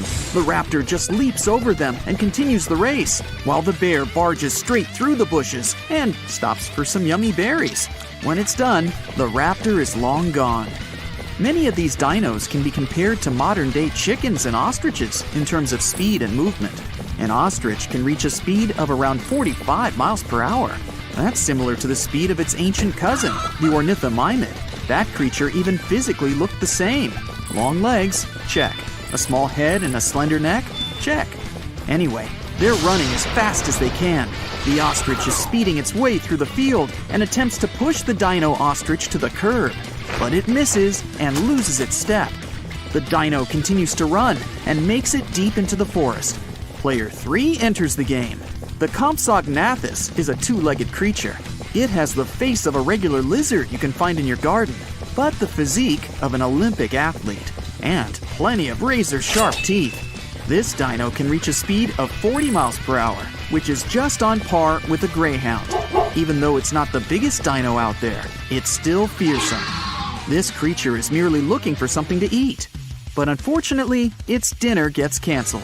The ostrich and its dino cousin team up and outrun the lizard-like hunter. But it'll be back. Just wait for it. Back to Sarah. This armored beast can run at up to 20 miles per hour, which is just about the same speed as that of a brown bear. But let that poor animal have its berries. The modern-day rhino is the fastest among the mammals, weighing more than 2,200 pounds. The white rhino can reach a speed of almost 30 miles per hour. But Sarah will probably win this one. They're running side by side, with the rhino gaining momentum. Its body is more suited for running, but there are some obstacles in the way. At first, the rhino manages to break through a pile of logs and a fence, but after that, things are heating up. The rhino is slowing down. It can't break through all the barriers in its way. Meanwhile, Sarah is destroying everything in its path, as if it's on a walk in the park. And it's a good thing they're in the forest and not in the city, because the city is getting wrecked by a giant brachiosaurus. This powerful creature moves at a slow pace of 10 miles per hour, which is as fast as a pig moves. They're both at the starting line. On your mark, get set, go! And the dino wins. It was fast. The race is over. A fully grown brachiosaurus can reach 80 feet in length and grow as high as 40 feet. Just one step, and its long neck reaches the finish line. The Stegosaurus is known for having a set of plates on its back and tail, but it also has one of the smallest brains among dinos. Scientists claim that its brain is the size of a walnut. This slowpoke moves at a mere 7 miles per hour, a bit more slowly than a chicken, this modern-day dinosaur. The chicken is off to a good start. It manages to run past all the obstacles, and the Stegosaurus still hasn't figured out that it's taking part in a race. Now the chicken is just pecking the ground behind the finish line. Let's add something to make this race more interesting. There we go. The T-Rex is back and chasing the chicken and the Stegosaurus. This time, they're running for their lives. The T-Rex may be faster than them, but chasing a chicken is no easy feat. And good luck trying to take down a fully grown Stegi. They're running through the field, and the T-Rex is slowly but surely gaining on them. You're still hiding, watching the race. But suddenly, the T-Rex sees you and starts the chase. Round 2. You're running through the forest, trying to hide, but the big dino is catching up. Luckily, the Stegosaurus gets in the way and distracts the hunter. You make it out safely once again. The Dilophosaurus may be more of a bird than a lizard, but it's still quite scary. It's half the size of a T-Rex. It's best known for having 2 large crests running from its nostrils all the way to the back of its head. The black mamba is one of the most venomous snakes in Africa. It can grow up to 14 feet in length and slither at a speed of 13 to 20 miles per hour. Both creatures have almost the same speed, but one of them doesn't have arms or legs. They're both going as fast as they can, but it's hard to tell which one is winning. The dino can sprint fast, but the snake isn't that far behind. But in the end, it's the dino that takes the gold. The largest pterosaur ever is soaring above them. It's the... Oh, there's no way I'm saying its name out loud. Yeah, I mean that dinosaur. It has a wingspan of 35 feet and can fly at an incredible speed of more than 70 miles per hour. And when it glides, it can reach a speed of around 60 miles per hour. The California condor is a weird-looking bird of prey with an impressive wingspan of 10 feet. It can move as fast as the dino, and it can also rise up to 15,000 feet in the air. The largest flying bird in North America easily catches up with the dino. Both animals have great eyesight. That's why they can see other animals and dinosaurs racing far below them. They both swoop down, trying to catch the chicken, but almost become the T-Rex's meal themselves. The condor lands on the Brachiosaurus's head. The gray squirrel joins it. The pig is hiding under the dino's belly, trying not to draw attention to itself. Too late. The Velociraptor and the Dilophosaurus pop out of nowhere and start chasing it. But they can't get around the rhino and Sarah that seem to have become friends by this point. The pig is safe. Meanwhile, the ostrich and its dino cousin haven't given up and are leading the race. The Stegosaurus is trying its best to catch up with its competitors. But look, the greyhound is leading the race now. The dino bird soars into the sky, trying to find another way to be first. The Compsognathus gains on them and sprints forward, but it can't get around the rhino and Sarah. The T-Rex lets out a roar that makes all the participants move faster. They split up so that the rest of them can get forward. You pop up from your hiding spot. You're only a couple of feet away from the finish line. You see the stampede behind you and run! Humans can run at a speed of 25 miles per hour, but since you're running for your life, it feels as if you're moving at the speed of light. Good job! You've just won the race. But the animals behind your back are still running. Yeah, maybe you shouldn't stop either. Will someone tell that bear there are no more berries ahead? Bees first appeared on Earth 130 million years ago, and they outlived dinos. What helped them survive for so long is an incredibly complex structure of their society and teamwork. Each bee has its own role and responsibility. Some of them build and repair their home, some bees protect it, others clean the hive and get food. But what if you could sneak into a hive and figure out how this whole system works? What would you see inside? For some mysterious reason, it's easy for you to get past the guards. But if you were a bee from another colony, they wouldn't let you in without a fight. The guard bees look rather intimidating. They stand on their back four legs at the hive's entrance, their front legs raised in the air. These bees inspect every insect entering the hive with their antennae and front legs. Each hive has its own odor, and the guards can understand if a bee belongs to their colony by smelling it. Only the bees that live in the hive can get inside. Suddenly, you see something strange. One of the guard bees has detected an intruder. An alien bee must have mistakenly tried to enter the wrong hive, but it's carrying a load of nectar, and the guard lets it in. Apparently, they don't mind accepting free gifts of food, even from strangers. You feel too curious to linger there any longer. The hive has only one entrance. You notice that the walls around it look strange. You take a closer look and understand that it's coated with a thin layer of some substance. It's propolis, hardened plant resin produced by bees. It helps fight infections and cures different health problems. A bit further, you can see countless honeycombs. They're densely packed hexagonal cells made of beeswax. Bees use them to store food, pollen, and honey. That's where they keep eggs, larvae, and pupae. Honeycombs are fixed to the walls of the hive. They stretch from top to bottom and are even attached to the sides. But you spot narrow passageways along the comb edges. Bees use them to move around the hive. You might also be able to squeeze through one of these tunnels. After exploring the place, you figure out that bees store honey in the upper part of the comb. Beneath, there are cells that contain pollen. Then, there are cells used for keeping eggs with future worker bees. And at the very bottom, there are drone eggs. Of course, your ultimate goal is to see the queen bee, but it's not that easy to find her. First, you come across lots of other bees. Most of them are workers. They make up the largest part of the hive's population, and they're all ladies. Each of them has its own task.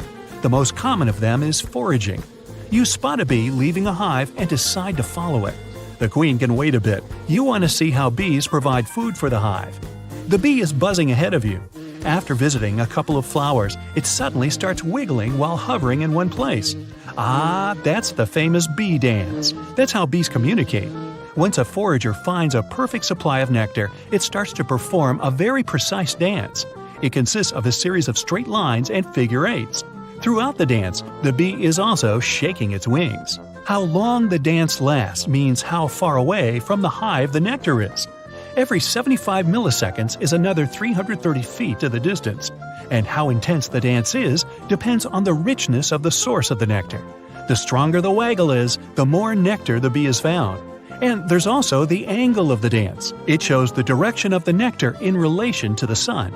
Your bee must have found tons of nectar. It's practically vibrating. Suddenly, it starts flying back to the hive. You follow it. There, the bee does a shake dance in front of the other worker bees. This is how it tells other bees they need to go foraging right away. You decide to stay behind and just watch what will happen. Soon, the bees return. They've brought back a lot of nectar that needs to be ripened into honey. Your bee does a tremble dance this time. It's shaking its legs in a way that makes its body tremble all over. This little dance makes other workers get down to process the nectar. It's time for you to resume your search. You dive back into the hive and begin to squeeze through small passageways. You come across the cells where worker bees begin their lives as eggs. It takes a bee 21 days to develop from an egg into a full-grown worker. The first task of this new worker is to clean the cell where it grew. The cell then becomes a nursery for a new egg, and the bee looks after this egg. Later, it feeds the larva and keeps it warm. During the next stage of its life, when it's 12 to 20 days old, the bee starts doing chores around the hive. It produces wax, stores pollen and nectar, builds the comb, guards the entrance, and so on. When the bee turns 20 days old, it becomes a forager. It looks for and delivers pollen, nectar, and tree resin to make propolis. The bee also brings water. Bees need it for drinking and cooling the hive. At one point, you see something that looks like a hospital room. There, worker bees look after those that feel unwell. The doctors bring them different types of honey depending on their infection. If there's no other way, they remove a sick bee from the hive. It helps to prevent the entire colony from getting ill. And then there are also temperature control bees. The temperature in the hive is usually around 95 degrees Fahrenheit. It's crucial to keep it this way, not hotter, not colder. Otherwise, the eggs won't hatch. You see a group of bees and instantly understand they're temperature bees. Apparently, the temperature in the hive has dropped, and now the bees are trying to warm it up. They're vibrating in a special way, which raises their body temperature, and you can feel the air around you become a bit warmer. And if they needed to cool the hive, they would go and gather some water droplets. Then they would bring this water on their backs. Once in the hive, the temperature bees would buzz their wings very fast, making the water evaporate and lower the temperature. You move further and soon come across a bee you haven't seen before. It has huge eyes, a large body, and no stinger. It's a drone, the only kind of male bee in the hive. Drones don't have any foraging tools either. Their only purpose is to mate with the queen and care for her. The drone's life isn't too long. For one thing, if this bee manages to mate with the queen, it never survives the process. And if there's a food shortage or winter is coming, worker bees usually kick drones out of the hive and don't let them back in. Wow, that's harsh. You keep going until you finally notice a nursery. There, you spot a bee that is twice the size of a worker bee. Your quest has come to an end. That's the queen. This bee is the most important one for the hive, because it's the only bee that can lay eggs. Despite her title, the queen doesn't actually rule, and her brain is smaller than that of a worker bee. But she produces special pheromones that influence the mood of the entire hive. The queen also gives birth to every single bee in the colony. When the queen is still a larva, worker bees feed her royal jelly. That's a goop with super high sugar content. A larger cell, along with such a diet, leads to a bigger body and the future queen's ability to emit the pheromones. When the queen has mated with drones, she returns to the hive. 3 days later, she starts laying eggs and never stops. She works especially hard in the spring, laying one egg every 20 seconds. No wonder that later in the year, the colony already has a population of 30,000 to 60,000 bees. But wait, something strange is happening here. A group of worker bees, in fact lots of them, might be half the colony, leave the hive with the queen leading them. It means the colony has become too big. The queen goes outside for the first time since mating, and the whole swarm sets off in search of a new home. Back in the hive, a new queen hatches from an egg 8 days later. Ooh, the ground below your feet is rumbling. You hear a scary roar in the distance and think to yourself, okay, this is it. This is how I go. A large Tyrannosaurus Rex is heading your way. Its massive jaws wide open, the creature is ready to swallow you whole. But only until a large ape springs out of nowhere and blocks its path. That's the Gigantopithecus. It's an actual King Kong that disappeared around 100,000 years ago. While the two creatures are trying to stare each other down, you quietly sneak off to hide behind the bushes. The animals are out in the open plain. That's where the T-Rex has a home advantage. Tyrannosaurus Rex means king of the tyrant lizards, and the creature deserves its name. This giant dino stood around 12 feet tall. It was also as long as a school bus, stretching 40 feet from nose to tail. It lived around 68 million years ago in North America. Thanks to the shape of its skull, the T-Rex probably had good vision, but scientists claim that the animal mostly relied on its strong sense of smell when it hunted for food. The huge ape bangs on its chest and lets out a terrifying low growl. The Gigantopithecus is the largest primate that has ever been discovered. It lived in the tropical jungles of southern China and some areas in Thailand. When scientists discovered its jawbones, they noticed that the animal's teeth were meant to grind and chew. At the same time, the T-Rex had 60 razor-sharp serrated teeth, each about 8 inches long. Anyway, a 12-foot-tall dinosaur and a 10-foot-tall ape are standing facing each other. The fight is about to begin. The T-Rex charges toward the ape. Its speed isn't really high, which gives its opponent enough time to duck and roll out of the way. Good for the Gigantopithecus. It wouldn't be a pleasant experience to be at the receiving end of the T-Rex's bite. The dino had a bite force of at least 6 tons, and no wonder with such powerful jaw muscles. The T-Rex wasn't the fastest dino out there. It could only move at the average speed of 12 miles per hour, but the creature was flexible and rather smart. By the time the ape is back on its feet, the T-Rex is already charging at it. But the large ape manages to swing a punch at its opponent. Its incredible force almost knocks the dino out. At least, it's enough to make the T-Rex see some spinning stars flying around its head. The animal's tiny arms aren't long enough to respond in kind. If this was an arm wrestling match, the ape would surely win without breaking a sweat. Actually, almost any animal could probably win hands down in an arm wrestling match against a T-Rex. But the dino hasn't been skipping leg day, that's for sure. Its massive limbs could probably squish a car, if there had been cars at that time. The ape sprints toward the fallen dinosaur, but gets smacked right in its face with the T-Rex's enormous tail. The ape flies upward. You have to throw your head back to watch its flight. And still, the animal manages to avoid any damage thanks to its powerful arms. The T-Rex has already risen and is now racing towards the Gigantopithecus. With nowhere to hide, the ape uses its long arms to hold the T-Rex's mouth closed. Meanwhile, its opponent does its best to open its jaws. Soon, the dinosaur succeeds. It sinks its teeth into the ape's thigh and tries to shake the animal like a rattle. But the ape isn't that easy to defeat. It begins pounding on the dino's skull while keeping the T-Rex's mouth from moving. Now, keep in mind that this ape was at least 3 times bigger than the modern-day gorilla and weighed more than 1,000 pounds. And still, nothing seems to be helping. The ape is getting weaker. It's losing its strength. The animal then attempts to get rid of the dino's jaws on his thigh. It musters up all its energy and opens the T-Rex's mouth. After that, the ape quickly frees its leg from the teeth prison and breaks free. Without wasting any time, the creature throws several punches at the T-Rex, knocking it to the ground. Soon, the dino can barely stand straight without falling over. It attempts to run away and have a rest, but the ape is too persistent. It isn't backing down. The T-Rex weighed between 6 and 8 tons, and the bigger the animal is, the harder it goes down. But throwing all those punches is wearing the ape down. It starts to slow down. This buys the dino some time to recover. Once ready, it pushes the ape onto the ground with its massive head and tries to stomp the opponent. The ape dodges and rolls out of the way.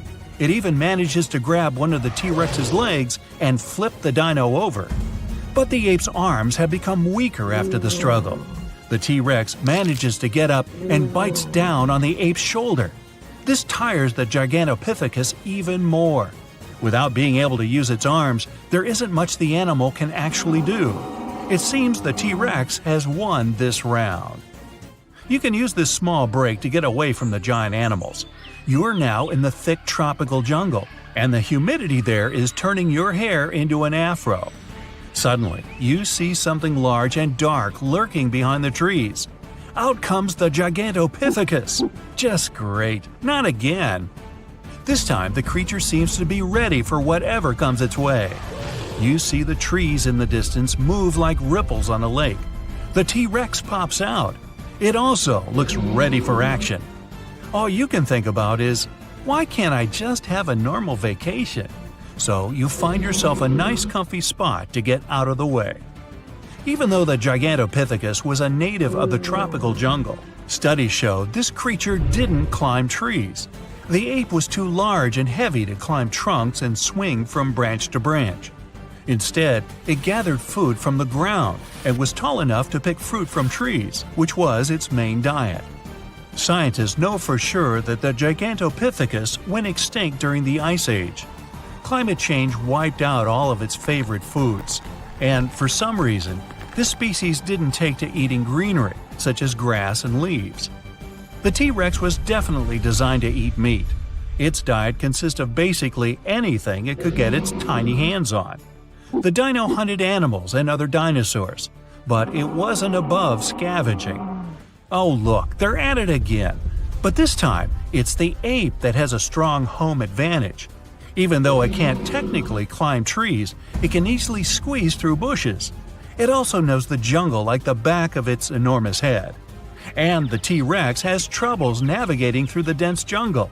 It keeps bumping into trees. The T-Rex looks lost. It can't seem to find the ape. It moves to grab a bite of whatever seems to be its opponent, but it's just a large bush. The dino gets angry and shakes it until only several branches and twigs are left. Meanwhile, the ape appears out of nowhere and throws a powerful punch. The T-Rex loses its balance and topples over. It tries to bite the ape, but misses. The ape keeps hitting the dinosaur. The T-Rex manages to swing its tail and sends its opponent into a tree, breaking the trunk. Some fruit drop onto the ape's head. The animal grabs them and throws at the dino, trying to confuse it. But it's like throwing pebbles at a rock. The ape takes hold of a tree trunk and uses it as a shield to avoid tail swings directed at it. As soon as the trunk breaks, the ape catapults itself on top of the T-Rex, trying to wrestle the creature to the ground. The king of the lizards is crushed down by the ape's weight and can't find a way to free itself. It tries to get out of the opponent's grip several times. Once the dino succeeds, it scurries away out of the jungle. The big ape is the winner. Victorious, it bangs on its chest. Now, how are you supposed to get out of here? Imagine crying out to someone not knowing that they can't hear you. This is the story of the loneliest whale swimming in the oceans. Scientists can only refer to the whale as a 52 Hz whale, or a 52 whale for short. They call it that because they picked up its sound pitch similar to a blue whale's frequency, which is between 10 and 39 Hz. Whales, like many animals, communicate with frequencies only they can understand. This whale in particular is known as the only one of its kind, since no other whale produces the same frequency. It's almost like a ghost, since no one has ever seen this whale in person or through footage. We only have recordings via hydrophones. It's been swimming around for decades and was first heard in the late 1980s up until 2010. Scientists have been receiving the whale's cry in the Pacific Ocean yearly, from August to December. Between January and February, it moves out of range. Scientists are still wrapping their heads around what this whale could be. Some are saying that it could be a blue whale hybrid of some kind, while others are suggesting that it could simply be a blue whale but with a special condition. Some think that the whale might not hear properly or cannot hear at all. But the fact that the blue whale has been around for such a long time means it's most probably a healthy whale. We know that the whale resides somewhere in the North Pacific, but scientists still haven't seen it for the past 30 years. All we've been doing is collecting vocal recordings through its path, calling for another whale to answer. People discovered whale frequencies by accident. The US leadership deployed a bunch of hydrophones across the ocean floor to listen to other incoming submarines. While it may have proven successful for them, it also caught various frequencies from the depths of the oceans. Monstrous sounds. They describe them as deep, rumbling calls. For centuries, legendary creatures were thought to have roamed the deep, dark waters. Krakens, leviathans, and other scary aquatic beasts. Maybe the submarines first thought they were listening to one of the creatures, but the frequencies were later identified as the sound of blue and fin whales. Towards the end of the 1980s, researchers and scientists were granted access to use the hydrophone network specifically for whales. Scientists realized that they could capture the frequencies of almost all whales, and just the 52 Hz stood out. There was so much buzz around this whale that some people decided to make a documentary about it. People have always wondered if this whale would ever find the special one it's always been calling for. An albatross is one of the fastest animals on the planet and can travel far and wide with ease. But this one named Albert couldn't find love fast enough. For the last 50 years, scientists believe that Albert has flown the coast of Scotland searching for a mate. Sadly enough, all his potential matches won't be around for another 8,000 miles on the other side of the world. Its natural home isn't the coast of Scotland. So how did it end up there? Some believe that Albert was caught in the middle of a storm and was blown away from the equator in the South Atlantic somewhere in the 1960s. Since then, it's been stuck there with no place to go. Sure, these birds can travel, but not that far away. They'll need help from the right winds to go home. Albert has been looking for a mate for decades now. He has found shelter on a remote rocky outcrop between the Shetland Isles and the Outer Hebrides first, but now he lives in Bempton Cliffs. Scientists have noted that Albert has been wandering the skies of Scotland, knowing that this species of bird have a lifespan of about 70 years. Not all birds flock together. Albert has been trying desperately to make some friends with the other birds in the neighborhood, but with no luck. The albatross is native to the Falkland Islands, which is way off course of Scotland. It most likely won't go back home anytime soon. Lonesome George isn't a name anyone would like to have, but this Pinta Island tortoise from the Galapagos earned the title by literally being the last of its kind. The sad part of Lonesome George's tale is that his species were booming and thriving in the 19th century. Unfortunately, humans got in the way and their numbers dwindled. For a very long time, people thought that this animal was extinct until George was discovered in 1972. It drew a lot of attention from the media and press. They found out that Lonesome George was about 60 years old by then, so they decided to bring him to a zoo. So, for many years in captivity, Lonesome George would not have the freedom or the life he would always want. He was the very last of his species, so the scientists that held him captive only wanted him to mate with other species. But nothing happened. He sadly passed away after 2012, officially the last of its kind. Tuffy was the last of its kind, a Rab's fringe-limbed tree frog.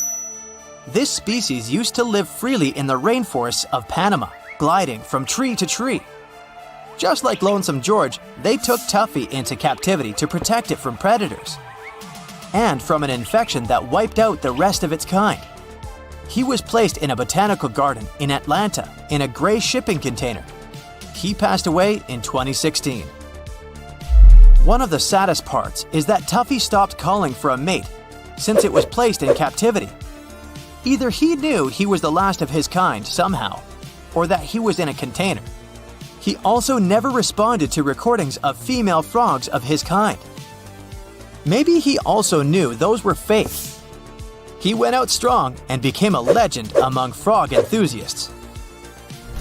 At the beginning of 1987, only 3 Spix macaws were known to exist in the wild, and by the end of the same year, 2 of them were taken away. In Brazil, the Spix macaw flies freely in the thick Amazon forest. They live mainly in tropical dry forests and chill by the old hollow trees growing along the creek. Their main diet is seeds and nuts whenever they can find them. However, their numbers started to decline until they were no longer spotted. In 1995, a bunch of scientists went on a journey to save the rarest bird at the time. The job won't be so challenging since the bird's blue-gray color is so distinct that you'd spot it a mile away. During this time, only 1 parrot was alive in the world near a small town in northeastern Brazil. The parrot was first spotted by a German naturalist, Johann Baptist von Spix, in 1819, which is how the parrot got its name. During that time, there was no record of how many Spix parrots were soaring in the air. But back then, he noted that they were very rare. The parrot was all alone during its years in the wild. It's extremely difficult to spot it and to put a tracker to see its whereabouts. However, unknowingly, there were still many Spix's parrots alive and well in captivity who have never felt the real joy of stretching their wings and soaring from tree to tree. After successful breeding, scientists have now released 47 healthy parrots into the wild, which is enough to kickstart the species again. But this time, the scientists were not going to take any risks and decided to put metal bands around the trees with hollow nests. This will prevent natural predators like jaguars or opossums. It would have been better if the last Spix's parrot found a mate and was able to start a family. Sadly, we'll never know. All we can rejoice in is the fact that these blue wonders are back in their natural habitat, where they belong. Let's get into the perfect world of felines. From the sand cat that can go for weeks without drinking water to the first cat that went to space. Here are the 10 interesting cat facts for you to enjoy and be informed about. This train station is in Japan. What makes it special is its employees. In Kishi Station, a cat named Tama used to work as a station master. The building has cat eyes and ears. Yep, they constructed the station building that way. There's even a Tama-themed Tama train. If you want to remember this famous cat station master forever, you can buy some souvenirs. To get there, you need to start your journey from Wakayama Station. The guidance board there has illustrations of Tama, and when you climb the stairs, cat paw prints accompany you. Now that's cute. My first reaction when I looked at the picture of a sand cat was, oh, I want to smooch this cute face and pet its fluffy paws. Then I kept reading about it and understood that this cutie is a fierce predator capable of eating snakes and scorpions. This species is unique because they're the only cats living primarily in the desert. Sand cats mostly hunt at night. These animals mainly eat small rodents, but they also go after birds, hares, and insects. They even hunt venomous vipers. Maybe that's why our kittens at home also wake us up at 3 a.m. and run from one room to another. Moreover, they don't need much water. They can go for weeks without a single sip. They get all the moisture they need from the prey they eat. Sand cats can live from 23 to 126 degrees Fahrenheit. By the way, they have fur under their paws too. These are much fluffier compared to a regular cat's paw. The fur under their paws is not just there to protect the paw from the burning sand. It works as a cushion that allows the feline to walk on the sand without sinking into it. Because of that, they don't leave any footprints behind. They're kind of impossible to track for researchers. The cats are even seen closing their eyes at night when humans approach them. In that way, they eliminate reflection and blend with the sand. Did you know that the oldest known pet cat existed 9,500 years ago? The thing is, it was thought that Egyptians domesticated the cat, but in 2004, archaeologists discovered a 9,500-year-old cat's remains in Cyprus. This news made me wonder where cats actually come from. Now you can find cats on every continent, except Antarctica. But that wasn't always the case. I mean, how did cats make it across oceans? It all started around 10,000 years ago, in what's now modern-day Turkey.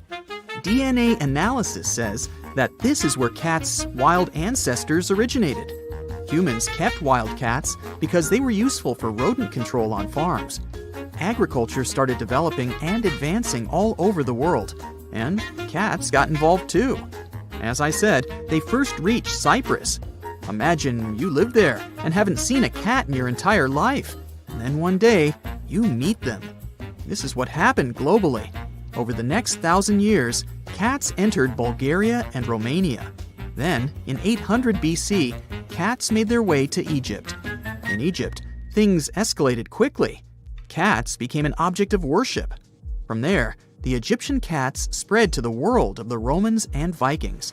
They were the ones who brought cats on their ships for pest control.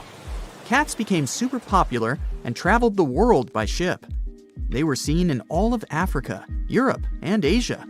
Eventually, people sailed to the Americas, and of course, cats were in people's hearts and still in their ships. Flash forward today, 1/3 of American homes have at least one cat. Have you ever seen a cat with extra toes? These cats are called polydactyl cats. Extra toes can be found on their front paws and rarely on their hinds. Now that I mentioned that cats were companions to humans on ships, I can also add that polydactyl cats on the ships were considered to be good luck charms. With the help of their extra toes, they were top-notch mouse hunters. Plus, they were thought to climb higher and faster than regular cats. Sailors believed the cats were also able to maintain better balance at sea. There's one polydactyl cat that'll surprise you the most, though. This Canadian polydactyl fella, named Jake, has 28 toes, 7 on each paw. It entered the Guinness World Records book. The name of this cat is Stubbs. He was the mayor of a small town in Alaska for 20 years. He had several uncontested elections. Naturally, he didn't hold any legislative power. He only held the right to get the love of locals and tourists. Cat doors are a standard thing today, and even Newton contributed to their popularity. Yep, he was a cat lover too. He was working on his projects at the University of Cambridge, but he was constantly interrupted by his cats scratching at the door. He asked the carpenter to make 2 holes in the door, one for the mother cat and one for her kittens. They say these holes can still be seen at the university today. Meet Felicette. She became the first feline to ever travel to space. The cat flew nearly 100 miles above the Earth in 1963. There, she also briefly experienced weightlessness. Scientists were trying to study better how lack of gravity would affect animals and what might happen to humans. 15 minutes later, she safely returned to Earth by parachuting down in her little space capsule. What a cat-stronaut! Many dogs, monkeys, and chimps went to space in the 1960s, so she didn't become a celeb. Now we can change this by remembering her in Brightside. How about the oldest cat that ever lived? It was 38 years old. Cream Puff was born in August of 1967 and lived until August of 2005.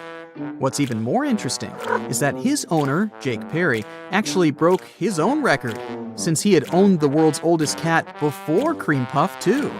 I'm wondering what Perry was doing to keep his friends safe and sound for that long. I mentioned the oldest cat, but what about extremely wealthy ones? It has millions of dollars. A person named Ben Rhea bequeathed his $12.5 million wealth to his cat Blackie in 1988. It was the last surviving cat of the 15 cats Rhea used to have in his mansion. The millionaire refused to leave it to his family. The majority of his wealth was shared between 3 cat charities, with the instruction to look after his cat friend. When I talked about sand cats, I wondered about the genetic makeup of our domestic and stray cats. A study revealed that domestic cats share 95.6% of their genetic makeup with tigers. When you trace the behaviors of prey stalking and pouncing of your cats, maybe you wouldn't be that surprised.